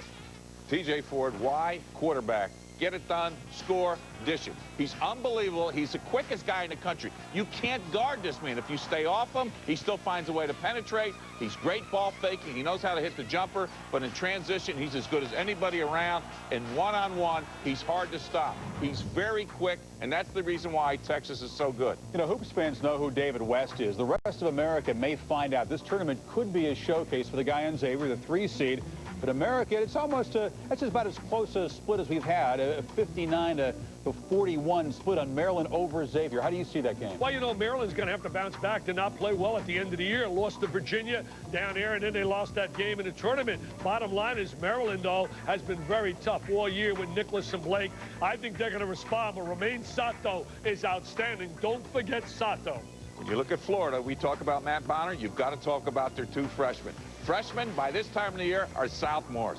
Matt Walsh is as good as any player one-on-one going to the hole. His new dimension, giving him that spurt, plus he can step out and shoot the threes. Very solid performer. Anthony Roberson, love his game when he just decides to shoot. He can go one-on-one. He hit the big 3 shot that knocked off Georgia at home. He loves shooting the threes. Very solid performance. Their freshmen now are very, very grown up. They now are sophomores. Hey, Dicker, I think one of the keys, and you did it as a coach, I think for Billy Donovan is to get into their minds and try to get some confidence after losing 3 in a row. He's got to convince them, hey, we lost to Georgia on the road, heartbreaker, we lost to Kentucky. If he doesn't work in their mind, I think the toughest job for parent is dealing with the mind at Florida. Well, it's a very different kind of second-round game. Michigan State or Colorado, 2 different kind of teams. Back to Reese, Jay, and Andy, see what they think. All right, Chris, and we take a look at the teams that will advance to the Sweet 16 in that bracket. These are our picks. America's doing a pretty good job so far, guys. As you take a look at the South, get out to 32 and now out to the Sweet 16. And you guys like Texas moving on against UConn and Maryland against Florida. You know, we hear often that freshmen this time of year are sophomores. Maryland and Xavier are full of graduate students. A lot of seniors on those teams. A lot of seniors, a lot of experience. But let's start with Texas. I agree with Dick and Digger. TJ Ford is amazing with the ball. I think you go box and 1 on him, but put the box on TJ Ford. Connecticut, with their speed, getting up and down the floor, I think they will beat Stanford and Maryland because of their experience. We're going to go with Maryland. Well, LSU, though, is going to give Texas a game. They're very, very physical, coming off a hot run in the SEC tournament. But they better hit shots. The key to beating Texas is hitting threes. If you don't hit 3-pointers, you're not going to beat the Longhorns. And in your mind, because both teams are experienced, what gives Maryland the edge over Xavier? Well, I think their guard play. I think they've got outstanding guards in Drew Nicholas and Steve Blake. I think that is ultimately going to be the difference. Now, don't sell Romain Sato short. Also, remember, Lionel Chalmers is in that lineup as well. And as a point guard, he is a scoring point guard, and he can handle the ball along with Dedrick Finn. And Anthony Miles can go to the offensive glass like nobody's business. Gets a lot of opportunity. All right, that's a Sweet 16 in the South, Chris. All right, Reese, let's go back to the East and look at the percentages of people think is going to march through to that round. Again, Oklahoma into the Sweet 16. There we go, over South Carolina State. NC State would be the second round opponent according to the folks here. I mean, Oklahoma, Kelvin Sampson really did talk post-game, Dick, about trouble closing out games. Now, 2 games in a row against Texas Tech, some critical mistakes, some missed free throws, same thing against Missouri. I mean, going into the postseason, isn't that a concern? Well, yeah, it's got to be a concern, but the bottom line is they defend so well. I think when you talk about winning in tournament time, it starts with great guard play, and they have that, as Jay said, with White and certainly with Hollis Price, one of my favorite players and a Rolls-Royce star. And then the bottom line is they do it with great defense, Digger. They really defend so well. When it comes crunch time, though, it's got to be Hollis Price. We all know that. A great, great three-point shooter, a great one-on-one player. For 160 pounds, it's amazing how he just goes in, no fear, make things happen. He's quick, he gets assists, not afraid to take the big clutch shot when they need it. I think he's got to be the leader, as you talk about the last 2 games where they haven't closed out. He's got to be the guy to close out these games for Oklahoma. Digger, I think he could be the Juan Dixon of this year. He comes from a situation where his mom's been in and out of prison, and I'll tell you this, he tells me he doesn't see her much. The bottom line is he could be the Juan Dixon of this year. He's that kind of kid, Mr. Clutch. He is. He's banged up right now, though. Other part of the bracket here, Syracuse, Oklahoma State projected again. You know, I guess the guys over there had Penn knocking off Oklahoma State in that game. Yeah, Syracuse, as good as they are, Josh Howard and Wake Forest. He's been the senior. He's taken these other players who are freshmen and sophomores and been the leader. The best player in the ACC, some people think the best player in the country. A big guard, a strong guard, able to go one-on-one, able to shoot the threes. He's the one player, he's got to stay out of foul trouble, that keeps Wake Forest, I think, honest and sincere so that they can move forward. This is the type of team that Skip Prosser has. They rely on their rebounding. They're one of the best rebounding teams in the nation, and they will move forward because of Josh Howard. They already tipped their hand, but I want to find out what they think about Mississippi State going out in the second round, Reese. I don't know about that. That's a pretty good Bulldog team. Yeah, and I think these guys think the same thing. I know we all do. We like Mississippi State, and we take a look at that entire bracket, and you see who we had moving into the round of 32, and then going on to the Sweet 16. You guys like Mississippi State over Louisville? Absolutely. Mississippi State is an outstanding defensive team. Nothing easy against the Bulldogs, and what a great matchup you'll have at the point guard position between Derek Zimmerman and Reese Gaines. Both of them outstanding defenders, 2 of the best defenders in the country.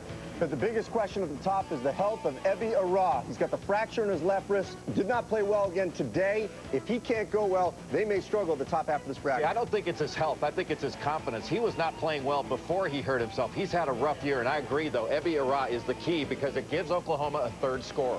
You know, you look at the bottom half of that bracket, and we have Wake Forest moving out, but there's some contention about Auburn being in, but they've got a dangerous, dangerous offensive team, particularly with Marquise Daniels. Well, Marquise Daniels is one of the best players in the country as an all-around player because he can score the ball. But I think Wake Forest, because of their rebounding ability and their ability to guard people, will ultimately come out of there. Remember, Auburn did not beat all the good teams they played. They only won 2 games against the top 50, and Wake Forest had a much better record against better teams. I'm going to go with Wake Forest, even though they have younger guards, and that's going to be a question mark. Okay, so those are the teams that we believe will make the Sweet 16 in the East. One of the other things that we're getting to do is to see what America thought about the top 10 buzzer beaters in tournament history, and who can forget this one?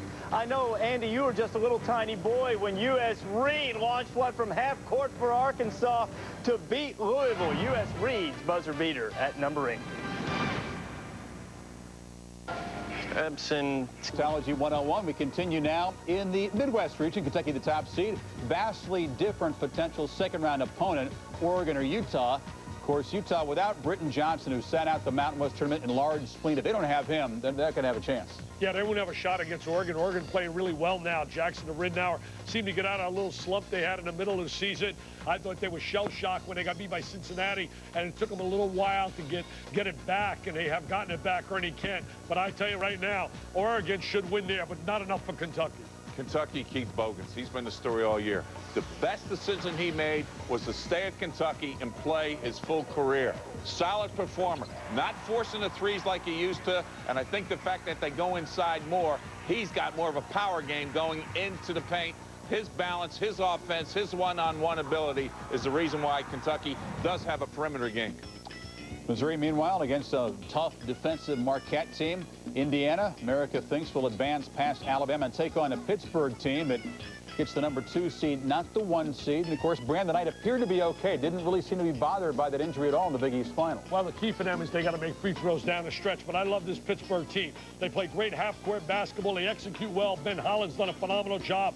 And I think they're going to march on. I think they'll beat Derek Wittenberg and Wagner, obviously. And then I think they'll have too much for the next round as well. When you talk about Marquette, it's not just Dwayne Wade. It's Travis Diener. He has been outstanding as a sophomore point guard. He's been the quarterback to make this team really go. Robert Jackson in the paint, Scott Marriott and the sidelines, and I think Diener is the reason why this team is playing as good as they are, because he can shoot the threes, but he can take over to take the pressure off of what Wade does inside. I just like the way Tom Crean plays defense. They're solid. They can go at the paint, and this is going to be a tough team to beat because of Diener's leadership. Well, defense, a real team in that bracket with Kentucky on one side and teams like Marquette and Pittsburgh perhaps colliding. That's Reese, Jay, and Andy, see what they think.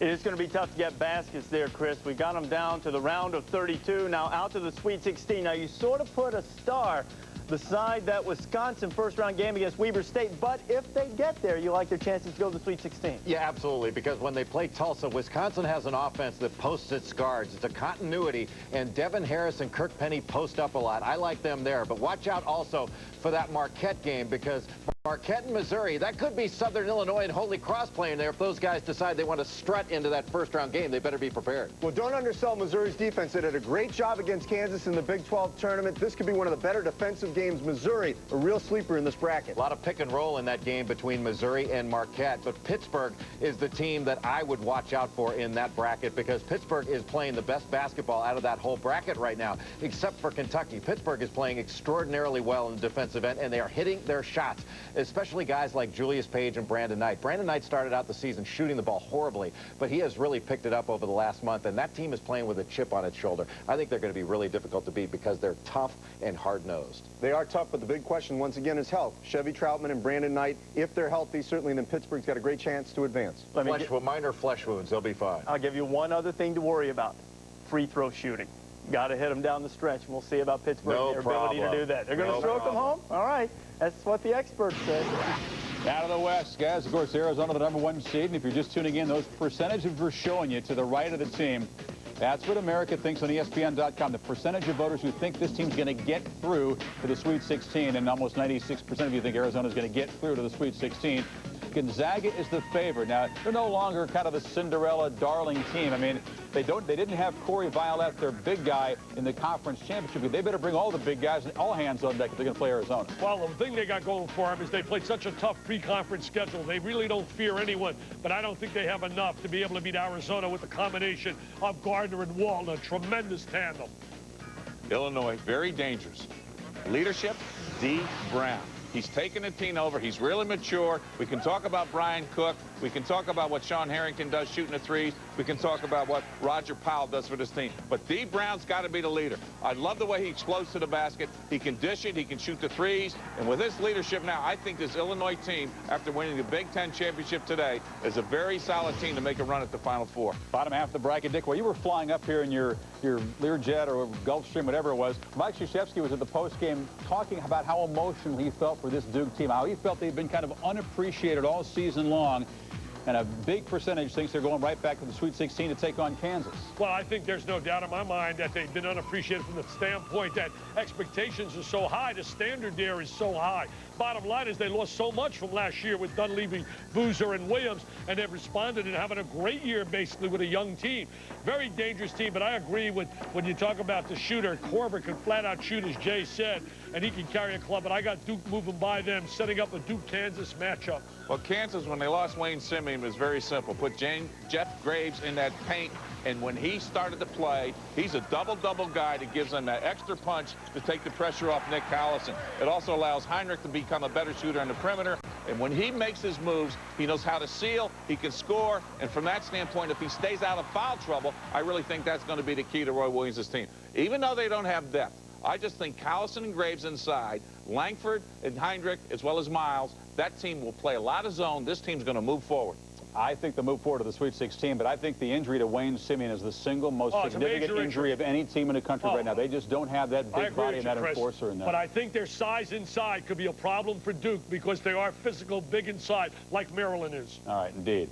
We haven't completed even past the Sweet 16. Let's go over to the other side and see what those guys think. I want to give some opinions. Why don't we give opinions? Opinions. I want opinions. All right, we'll hear some opinions right now, Dick, and we've seen what America's opinion is about the West region. Very decisive in who they think will move into the Sweet 16. You guys as well? Absolutely. Arizona is going to be a little bit too much for Gonzaga at the guard spot. Illinois too strong for Notre Dame inside. And that Duke-Creighton game is going to be very interesting because of the shooters. Creighton likes to run a little elbow rub screen for Kyle Korver. Duke is going to have a difficult time defending that, but we still like the Blue Devils to move on. Believe it or not, Gonzaga feels cheated that they didn't play Arizona last season when they lost to Wyoming. They don't fear the Wildcats.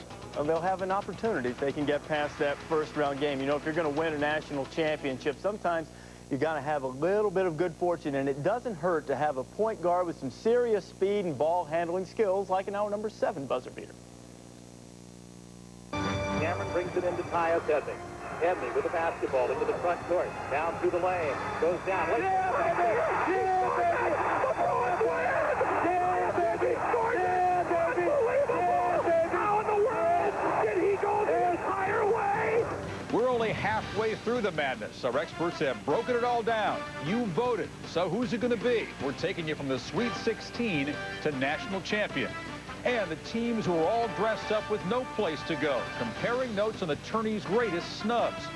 Villanova snubbed the longest winning streak in women's college basketball. Do they hold the secret to hanging the Huskies out to dry? Plus, 4 down, 6 to go. We'll unveil the #1 buzzer beater in NCAA history, as voted on by you.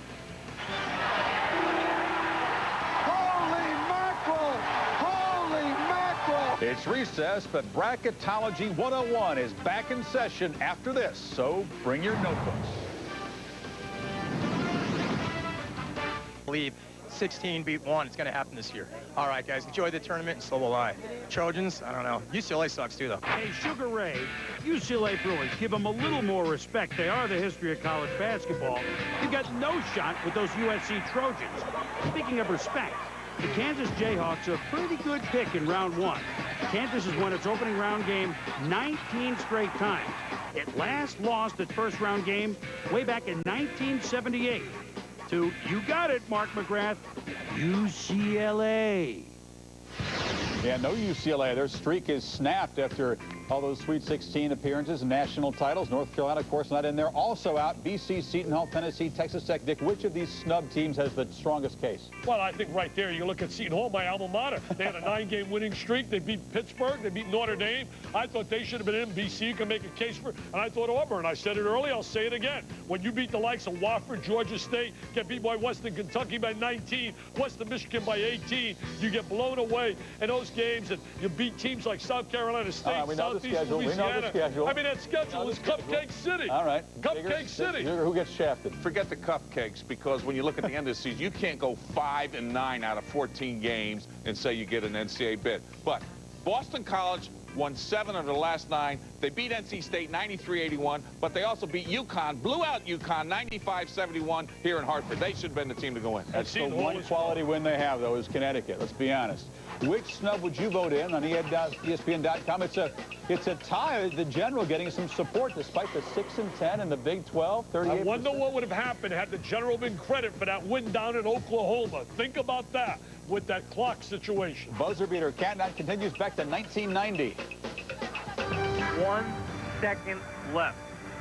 Burrell takes the ball, looking inbound, loops it far up court for George, who catches it, turns around, shoots, and he got it! He hit it! He hit the shot! And the Huskies have won it! The Huskies have won it!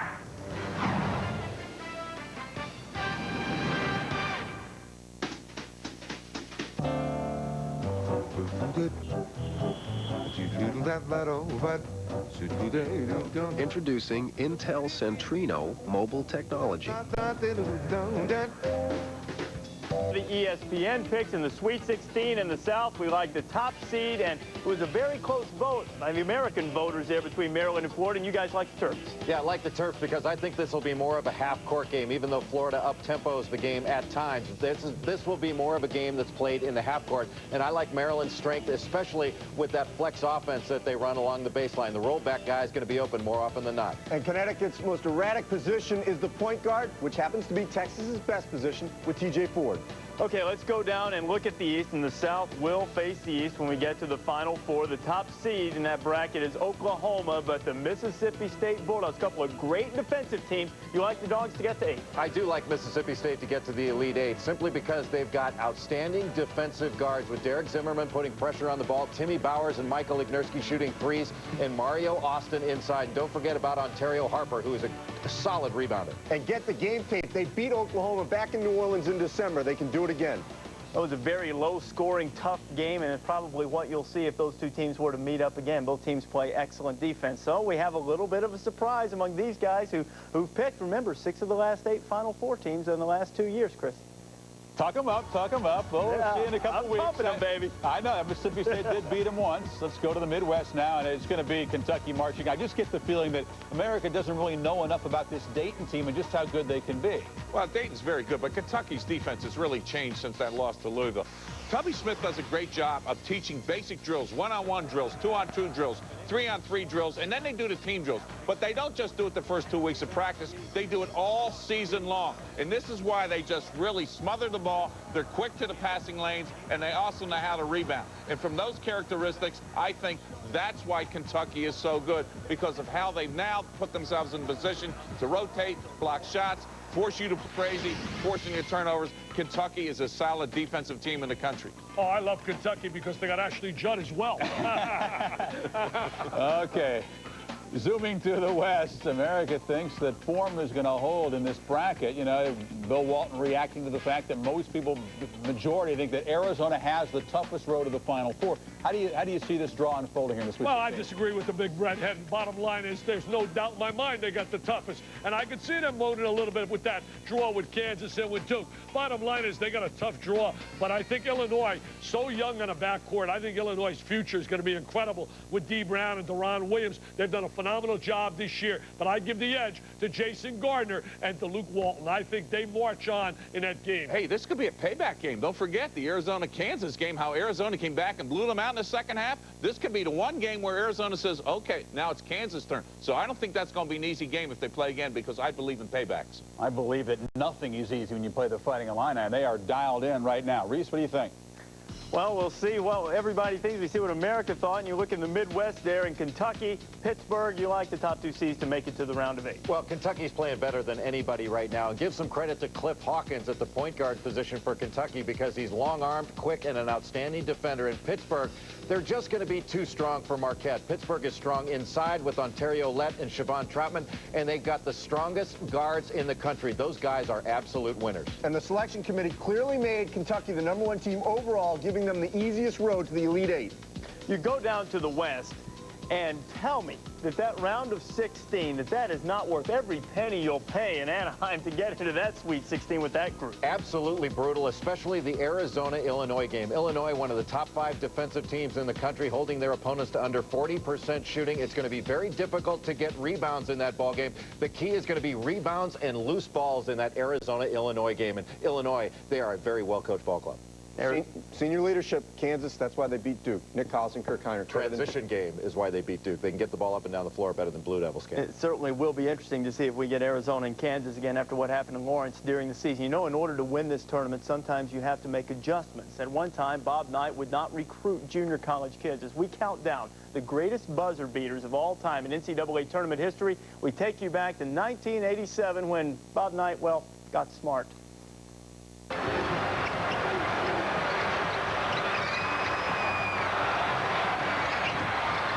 Takes the shot. Indiana wins the championship. Keith Smart is the hero.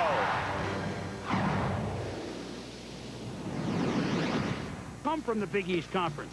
Of course, University of Connecticut Huskies in 2002 last year and 2000. And between them, 2001, it was Notre Dame. And the last 5 champions among the women have been a 1 seed, and these are the 1 seeds for this year's women's tournament. Of course, all 63 games will be on ESPN, ESPN2, or ESPN Full Court. UConn, Tennessee, Duke, and LSU are the top 4 seeds in that bracket, joined now by Stacey Dale Schumann, who will be my partner as we take you through the women's tournament this year. And Stacey, The UConn winning. Carolina played in Greensboro, got to the Final Four. Very tough to beat the Longhorns if they can get there. Oh, there's no doubt about it. I think the adrenaline and the home crowd with the inspiration will be certainly special. TJ Ford will be in high gear, and certainly inside Thomas, a very active guy on the glass. But you still got to win basketball games. The bottom line is I really believe they got some tough teams to face, and it's not going to be as easy as people believe. But certainly it's an edge, Digger. It's a big edge when you play in your home state. Well, they got the inside, they got the outside, but the guy in the perimeter, Brandon Mouton, brings them a whole new dimension. Very explosive to the basket. They've got a lot of good athletes on this team that are very physical, and they love to get out and run. Mouton is the best getting down at the floor, and he also can pull up and shoot the threes. A very, very capable guy of taking over a game, and Texas will need that to get to the Final Four. You saw that 70% of the people on ESPN.com think Texas will reach the Final Four. And that's a potential semifinal matchup against Oklahoma,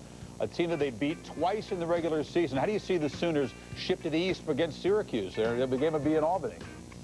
Well, I'll tell you one thing. You take a look at Oklahoma, the bottom line is they're going to need Ebi Ora to be healthy. He can't have the struggle that he's having now with that left wrist. They'll need some scoring out of him. They got outstanding backcourt play. I mean, they don't get any tougher down the stretch than Hollis Price. He's a great free throw shooter. He wants the ball late in the game. He's clutch, and he's absolutely sensational. And Quantis White is so underrated as a defensive stopper. He will lock you up defensively. We already know that the gang over there has Mississippi State taking out Oklahoma in that region. Let's go to the South and East story. Back to Jay, Andy, and Reese.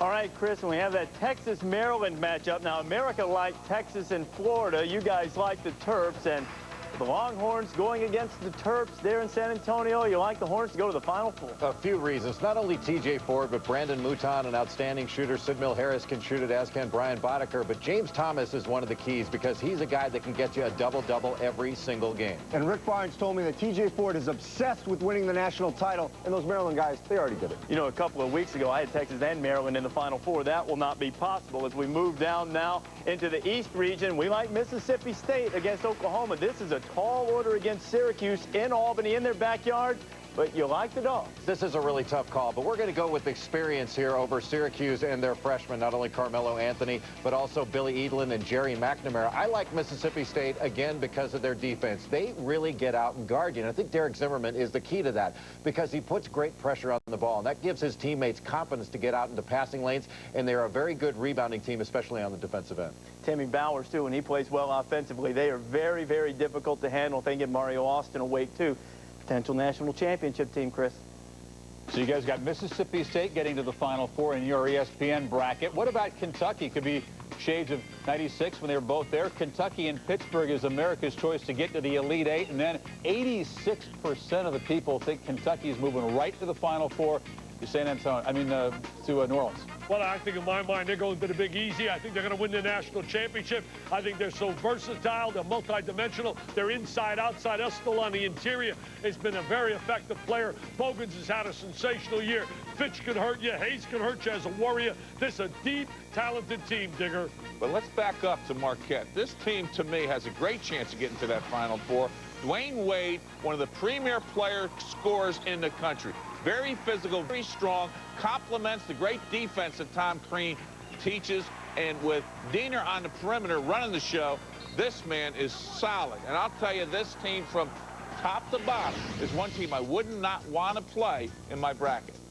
Meanwhile, in the West, which has been deemed by far the toughest region by really most everybody here, Arizona and Kansas. Again, America picking a chalk bracket, as you might expect, but Arizona not getting nearly the support of some of the other teams to get to the Final Four, only about 2/3. Well, I'll tell you one thing. I like Arizona because of their experience. I think you got to do something about, when you talk about experience, to try to control Jason Gardner. I know he had a bad game in that game at UCLA, 2 for 20, Digger. That's not going to happen. Walton's the most unselfish player. Fry has improved on the interior. Dangerous team. This team came back for one mission, to get to the Final Four, and it's going to be senior leadership. You got to love Rick Anderson inside, but it's Jason Gardner with what he does. He knows how to run a team. He stayed, but Luke Walton's another guy that can do it. You see Anderson shooting on the perimeter. Very, very intelligent player. When you look at Luke Walton, I love the way he plays. One thing about Lute Olson, he's not afraid to play that matchup zone. He's got the depth. He wants to run. He wants to shoot. And with Channing Frye inside, they play that matchup zone. They're a great running team, and that's what they want to do to get to that national championship game. I agree with you guys. I think it's very lame the committee put Arizona and Kentucky to potentially meet in the same semifinal bracket for the sake of geography in the first couple rounds. That is lame. Let's see if I agree. Let's see if this gang has Arizona and Kentucky moving to the Final Four. Reward the best. They should have been playing in a final. You know, I tell you, I agree with you guys. It's a shame that that will happen before the final if everybody moves through. We've got Kentucky and Pittsburgh in the Midwest in the Elite Eight, and we like the Cats to go on to New Orleans. What a brutal matchup that is. I'm not sure this is fair either, because I think Pittsburgh is the best of the 2 seeds, and having to play the best of the 1 seeds, that's a little bit rough on Pittsburgh. That's a game you better bring your mouthpiece to, because there are going to be a lot of body shots and head shots in that one. That's the toughest team is going to win that one. I was in that locker room Friday night in New Orleans. Kentucky is as intense and driven a team as I've seen in the NCAA tournament. They are following Tubby Smith's lead. They are driven to get to New Orleans. Still no uncontested shot since the first half of the Vanderbilt game back in January. In the West, Arizona and Kansas, another 1-2 matchup. America agreeing with our projections here. This Kansas team reminds me a little bit of their team in 1991. They might have been sold short, but they've got the capability not only to get to the Final Four, but to the national title game. But I'm going to go with Arizona simply because of their offensive rebounding and their ability to score the ball off turnovers. I think they've got a little bit too much depth for Kansas. And with Kansas, if you take them out of their running game and keep them to a half-court game, you can beat the Jayhawks. Missouri proved that, and it's been proven throughout the year. You've got to stop Kirk Heinrich and Nick Collison and make the others beat you. And remember, Heinrich is almost half of their three-point attack. Kansas does not hit threes like they did last year. So no matter what we think about the Arizona-Kentucky semifinal, we have them both going into the Final Four. We'll see if we get a Kentucky-Mississippi State rematch in New Orleans when we break down the rest of the way, Chris. I'm not going to complain too loudly. They both have to win 4 games, Arizona and Kentucky, just to get to New Orleans. All right, despite all the talk about the parity and the balance and the unpredictability of the NCAA tournament, take a look at the Final Four as voted on by America. Folks, those are the 4 #1 seeds. Where's the sense of adventure? Where's going out on the limb? The bracketology guys at least picked Mississippi State to come out of the East. Hey, Digger, it's time for buzzer beater number 4 as voted on by ESPN.com. You remember this one? Notre Dame's defense slides down to the opposite end of the floor, and there are 8 seconds to go. Ames against Paxson. 5 seconds. Inside. Ames scores with 2 seconds. 1 second on the clock. It is all over. It is all over. I like to see deja vu 97 when they played for the championship game. I like Kentucky moving on. I just like their depth. I like their defensive tenacity and multidimensional. So difficult to scout because they have so many weapons. I like Arizona out west. I think they've got a chance, but no. I'll take Illinois. I think Illinois is going to make a run in that. And in the South, I think Maryland's going to show up with their senior experience. They've been there before. And in the East, Dick, I think that's up for grabs when you look at what Syracuse might do this season. Well, my Final Four is Oklahoma in the East, Florida in the South, Kentucky, Midwest, Arizona in the West. So you've got Illinois and Maryland there. You're getting to the Final Four. I really do. To reiterate. I just like the brackets. I like how they play. I think their defense is going to show up. I like the senior experience. I think Brian Cook's on a mission, and I really think that Dean Brown is doing very, very well running that team. But Maryland, to me, Blake and Nicholas will show up. Gary Williams will have this team ready to play with Holden and Randall in the paint, and their younger players are ready to blend in. Well, let me just tell you this, Mr. Phelps. I'm writing it down right now. Illinois and Maryland, don't you change 2 weeks from now. Wait. Don't you change. I'm writing it down. You heard. Illinois. I'm writing it down. Illinois. I like the physical contact over here. It's like an Illinois game in the Lucas Johnson era. Reese, what do you think? Florida, Kentucky, I was waiting for a headbutt out of that or something. So we don't touch each other. You know, when you get to America's bracket, they picked all the #1 seeds, and, you know, we got all but one. We did go out on a limb with Mississippi State, and now you get to the national semifinals in New Orleans, and we have that Texas-Mississippi State matchup, which we saw last year in the NCAA tournament. Well, first of all, remember, a 5 getting to the Final Four is not that rare. Indiana last season got there, but Indiana got to the title game. We see Texas advancing to the title game. Yeah, Texas and Kentucky just too strong, I think, for these teams. It'll be a great Final Four no matter what happens, but these 2 teams get into the final, we think. All right, so they have Texas and Kentucky going at it in the national championship game. We'll tell you what you guys think about the winner of that game so far. Don't give it away just yet. I'm going with a different Final Four. I want Holy Cross, Central Michigan, and UNCW. You just want to look like a genius like you did in picking the teams that got in. You were right on it. I keep pumping him up, Chris, I'm telling you. Bracketology. Yeah, but see, they get a reputation, then they get all conservative. That's what happens. The Dan Patrick Show, if you're not done with opinions, you're on the show. Well, let me just say this, Chris. He gives them a lot of love over there. I want to go work right with Reese Davis. He gives all kinds of love. You never give us any love. These chairs have rollers. You can head on over there. Dan Patrick Show, 9:30 Eastern Time. All kinds of bracketology discussion. And, of course, the tournament tips off now less than 48 hours. The Bulldogs from UNC Asheville and Texas Southern, 7 o'clock Eastern, Tuesday night, the opening round game from Dayton. We'll be back. Final picks coming up.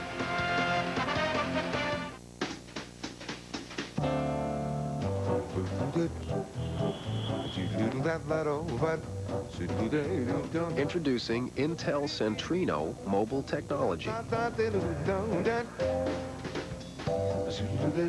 The new wireless laptop technology designed to help you untangle, unburden, and unwire your life.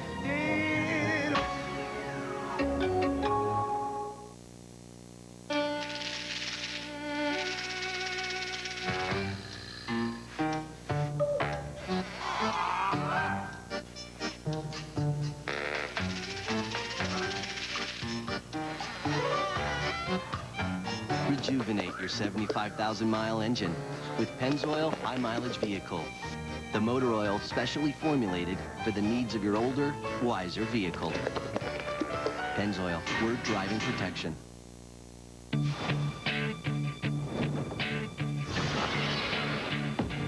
My friends think you're crazy. Yo, your friends don't even know me. One DVD will take you further inside. I have a feeling about you. With exclusive freestyle rap battles, plus the real story from Eminem. If I lost the battle, my whole life is over. They're calling your name. 8 Mile. Only DVD Tuesday. DVD bonus materials also available uncensored. Hello, kiddies. I'm Alice Cooper. Here's some information for filling out your bracket, and if you don't do it right, I know where you live. Hey, Alice, although you do scare me a little bit, welcome to my nightmare. I won't be afraid to pick a few Cinderellas to reach the Sweet 16. A team seeded 10th or lower has made the Sweet 16 an amazing 7 straight years. Last year, it was the Missouri Tigers of Quinn Snyder, seeded 12th, that did it. Boomer, thanks for your help. And in the Alice Cooper theme here, no more Mr. Nice Guy. We're going to get right down national championship picks. It's the latest championship game in history, April 7th in the Superdome. A very weird background, not great sight lines. That's the Chris Webber timeout venue. Weird things happen down there in the Superdome. How do you see it, Dick? Well, I see it Kentucky, and I got Florida going in the championship game. They got Texas right there.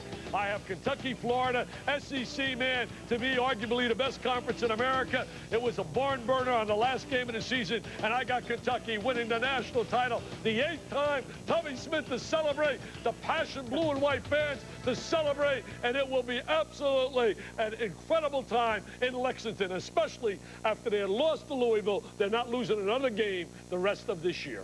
Very interesting, Mr. Vitale, because I look at the East.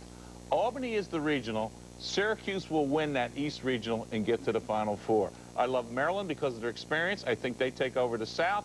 I like Kentucky, yes, in the Midwest because they are the best team in the country playing. I like Illinois in the West. Kentucky plays Illinois in the West semi, in the Midwest semi, and, of course, Syracuse plays Maryland. I can see a Kentucky-Maryland national championship game because of Maryland having 5 seniors, being to 2 straight Final Fours.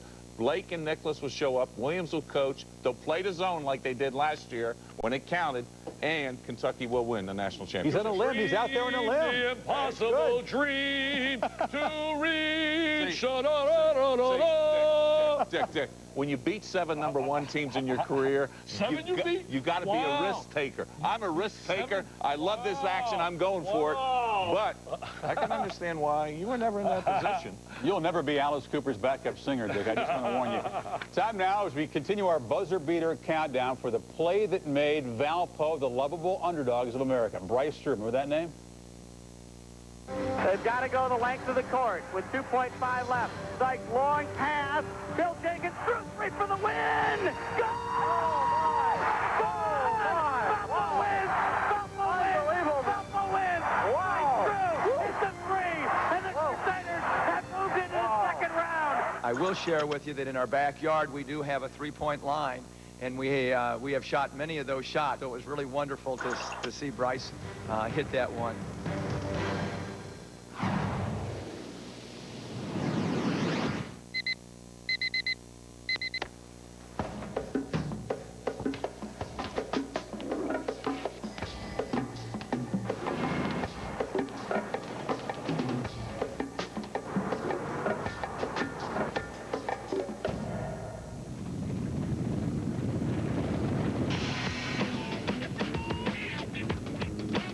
Got the love, we got the shoe. The New Balance 771, only at Foot Locker. There's only one night that can give you this much to talk about. Who you're with, who you're wearing, highest hemline, lowest neckline. God forbid anyone should think of this as a competition. I love the looks of you, the lore of you, the east, west, north, and the south of you. The race begins when the red carpet rolls out. Steve Martin hosts the Academy Awards live, ABC Sunday, March 23rd. It's as real as it gets. Homeowners, what would you do to avoid... And now, the high-flying adventures of Captain Champion! We all have days when things just don't seem right.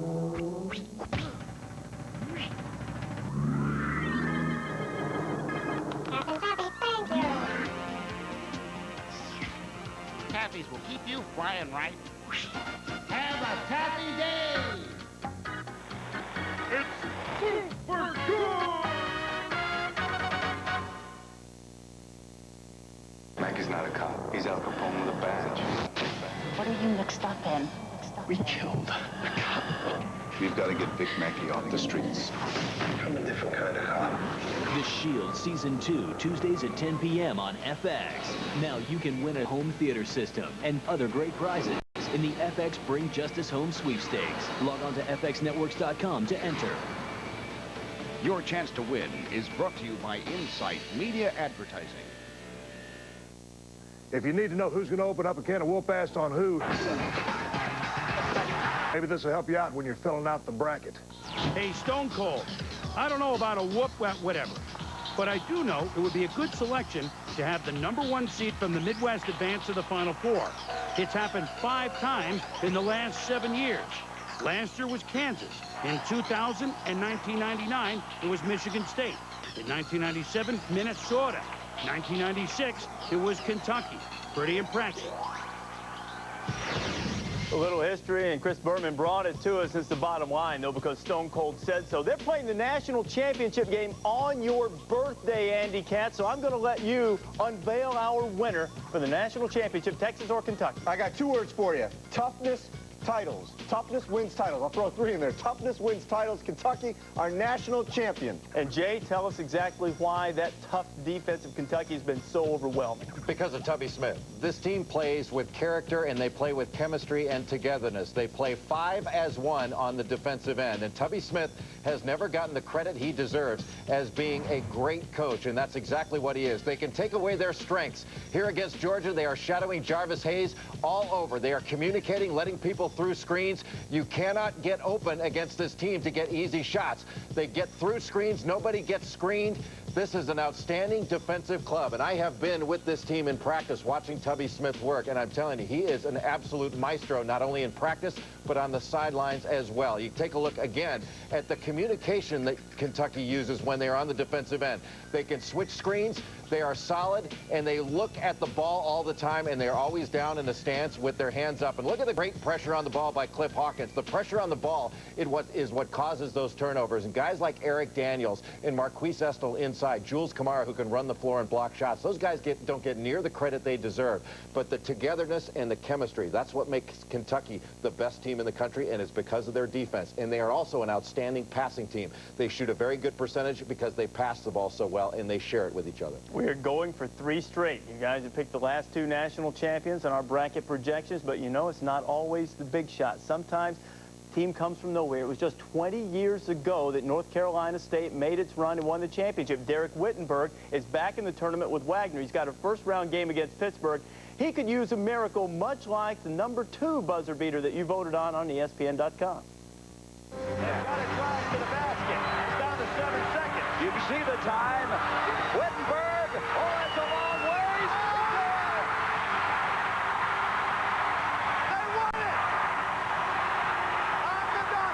think that's a freak play?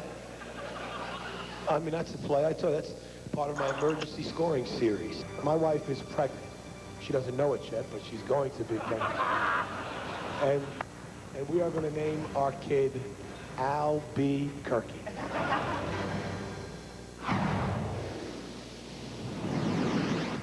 And college basketball all season long on ESPN.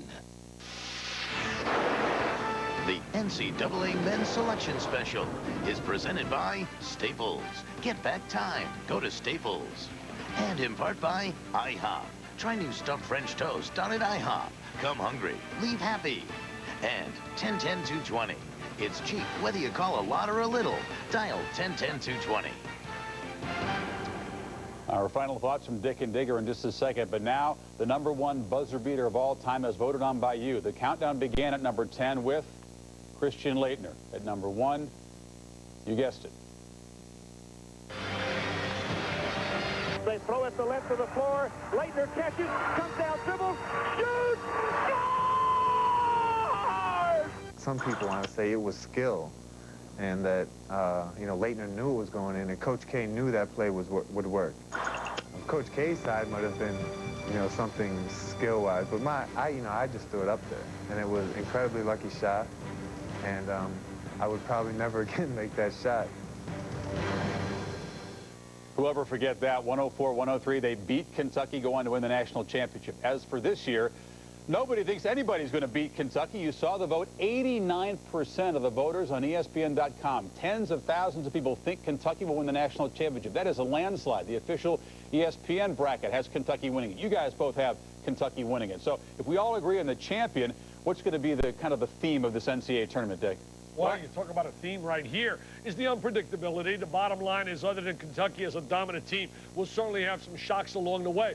I'll tell you this, for 3 weeks, nothing captures America like the NCAA championship. It is the best sporting event of them all. I mean, you could talk the World Series, talk the NHL playoffs, the NBA playoffs, and they are special. But when you have, for 3 weeks, this captures America, Digger, and I agree. I think it's the year of Kentucky, the year of Tubby Smith, cutting the nets down and winning the national title for the 8th year at Kentucky. They will have their 8th banner flying high in Lexington.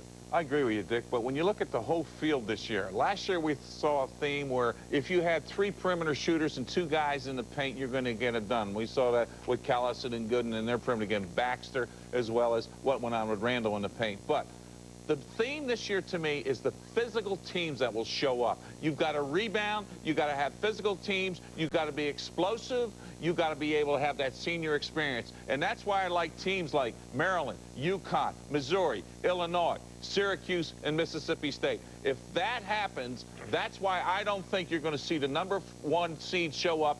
And to me, only 1 of the 4 seeds will show up, Dick. Well, there was an upset-filled championship week. We'll see if that's a prelude to the NCAA tournament. Dick, you got 8 seconds. Well, it's hard to believe. 20 years ago, Jimmy cut the nets down. Jim Valvano, 10 years ago, lost his life. Help us beat cancer. Call 1-800-4-JIMMY-V. Everybody that loves hoop.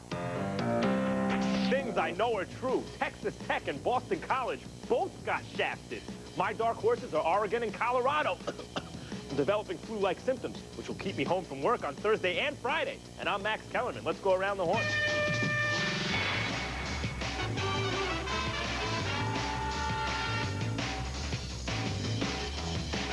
It's Around the Horn, the show of competitive banter. Here's Max Kellerman. Oh, welcome to the Sunday Spectacular. We're talking toughest bracket, Final Four predictions, and how to fill out your office pool with our national panel. And here they are. The Los Angeles Times, it's J.A. Adonde. What's up, Ali G? The Denver Post, that's a great show, though. It's recent college graduate Woody Page. And it's the ratologist. At the Chicago Sun-Times, it's Jay Mariotti. Wait, what do you mean Texas Tech got shafted? That's what I just said, and you muted me. And at the Boston Globe, it's Bob Ryan. Hi, Max. Thank you. Bob doesn't have any smart things to say at the top of the show. Just says hello. Isn't that nice? We're the show that scores the argument. And here's how we do it with these joysticks and mute buttons. I give these guys points based on point of view, style, and information. Good answers get 2, great ones 3. And I use the mute button to penalize and direct traffic.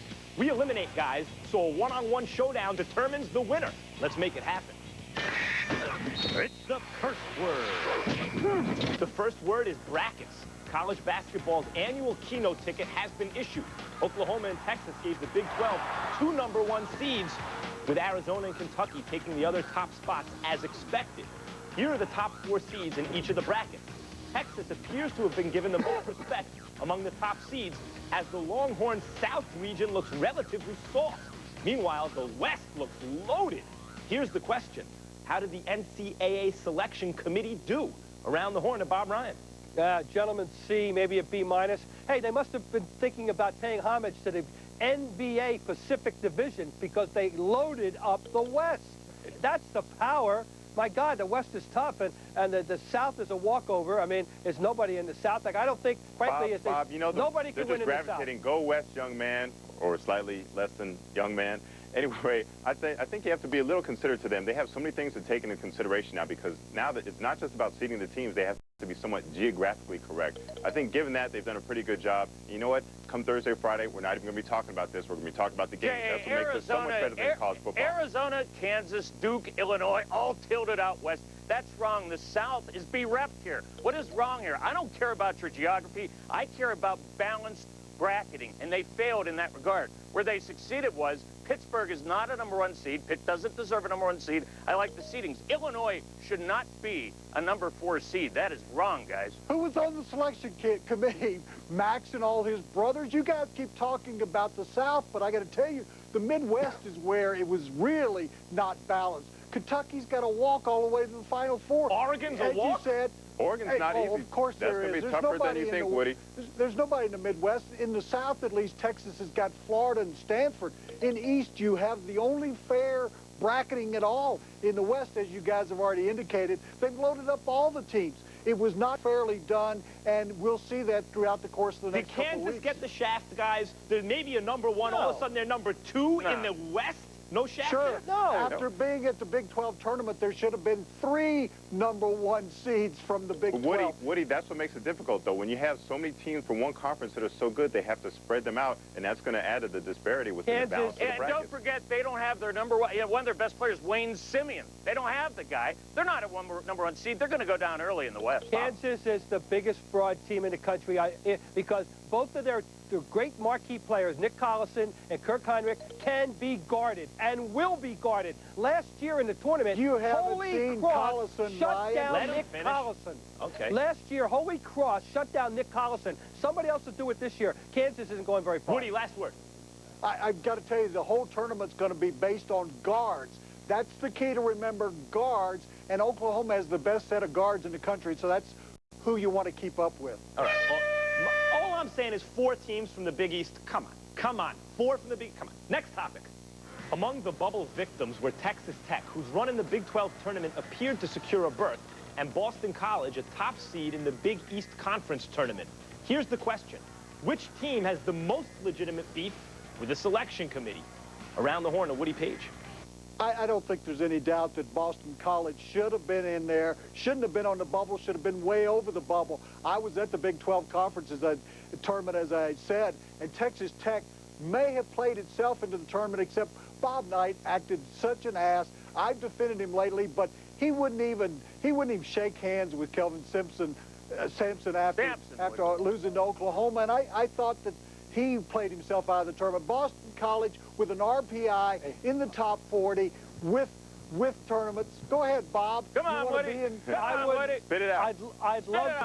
I'd love to defend the honor of the old alma mater, but I cannot. They don't have much of a leg to stand on in my eyes. They lost to Holy Cross and Northeastern. They were 10-6 in a weak division in the Big East, in a league, by the way, where everybody doesn't play everybody. They got 2 times to play against Miami and never played Pitt. So, you know, there's a lot of misleading stuff in their schedule. So, Bob, if you're not going to stick up for your alma mater, at least stick up for your home conference out there. What about Seton Hall? They got a great A-beef, I think. They've got the highest RPA of all the teams that were snubbed from the tournament. They also have a top 10 toughest schedule in the country. They're 10-6 in division or in the conference. What more could you ask for them? I mean, how does Butler make it and Texas Tech does not make it? I don't understand this. I mean, I'd like to see Bob Knight in this tournament. Conference tournament should mean something. They had a triumphant conference tournament, if you ask me, the best conference in America. Woody, what does it really matter how Bob Knight acts in a conference tournament?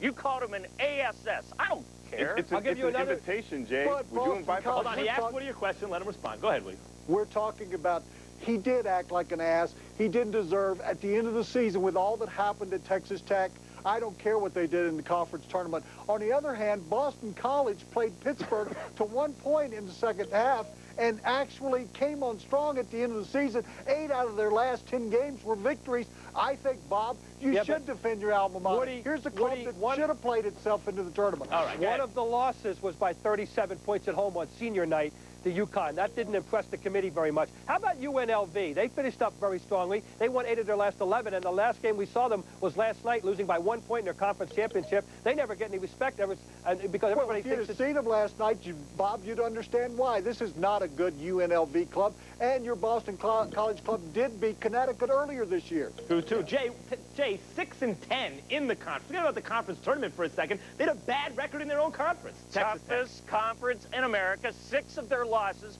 against top 7 teams in America, Max. You got to look at those variables, boy. Well, boy.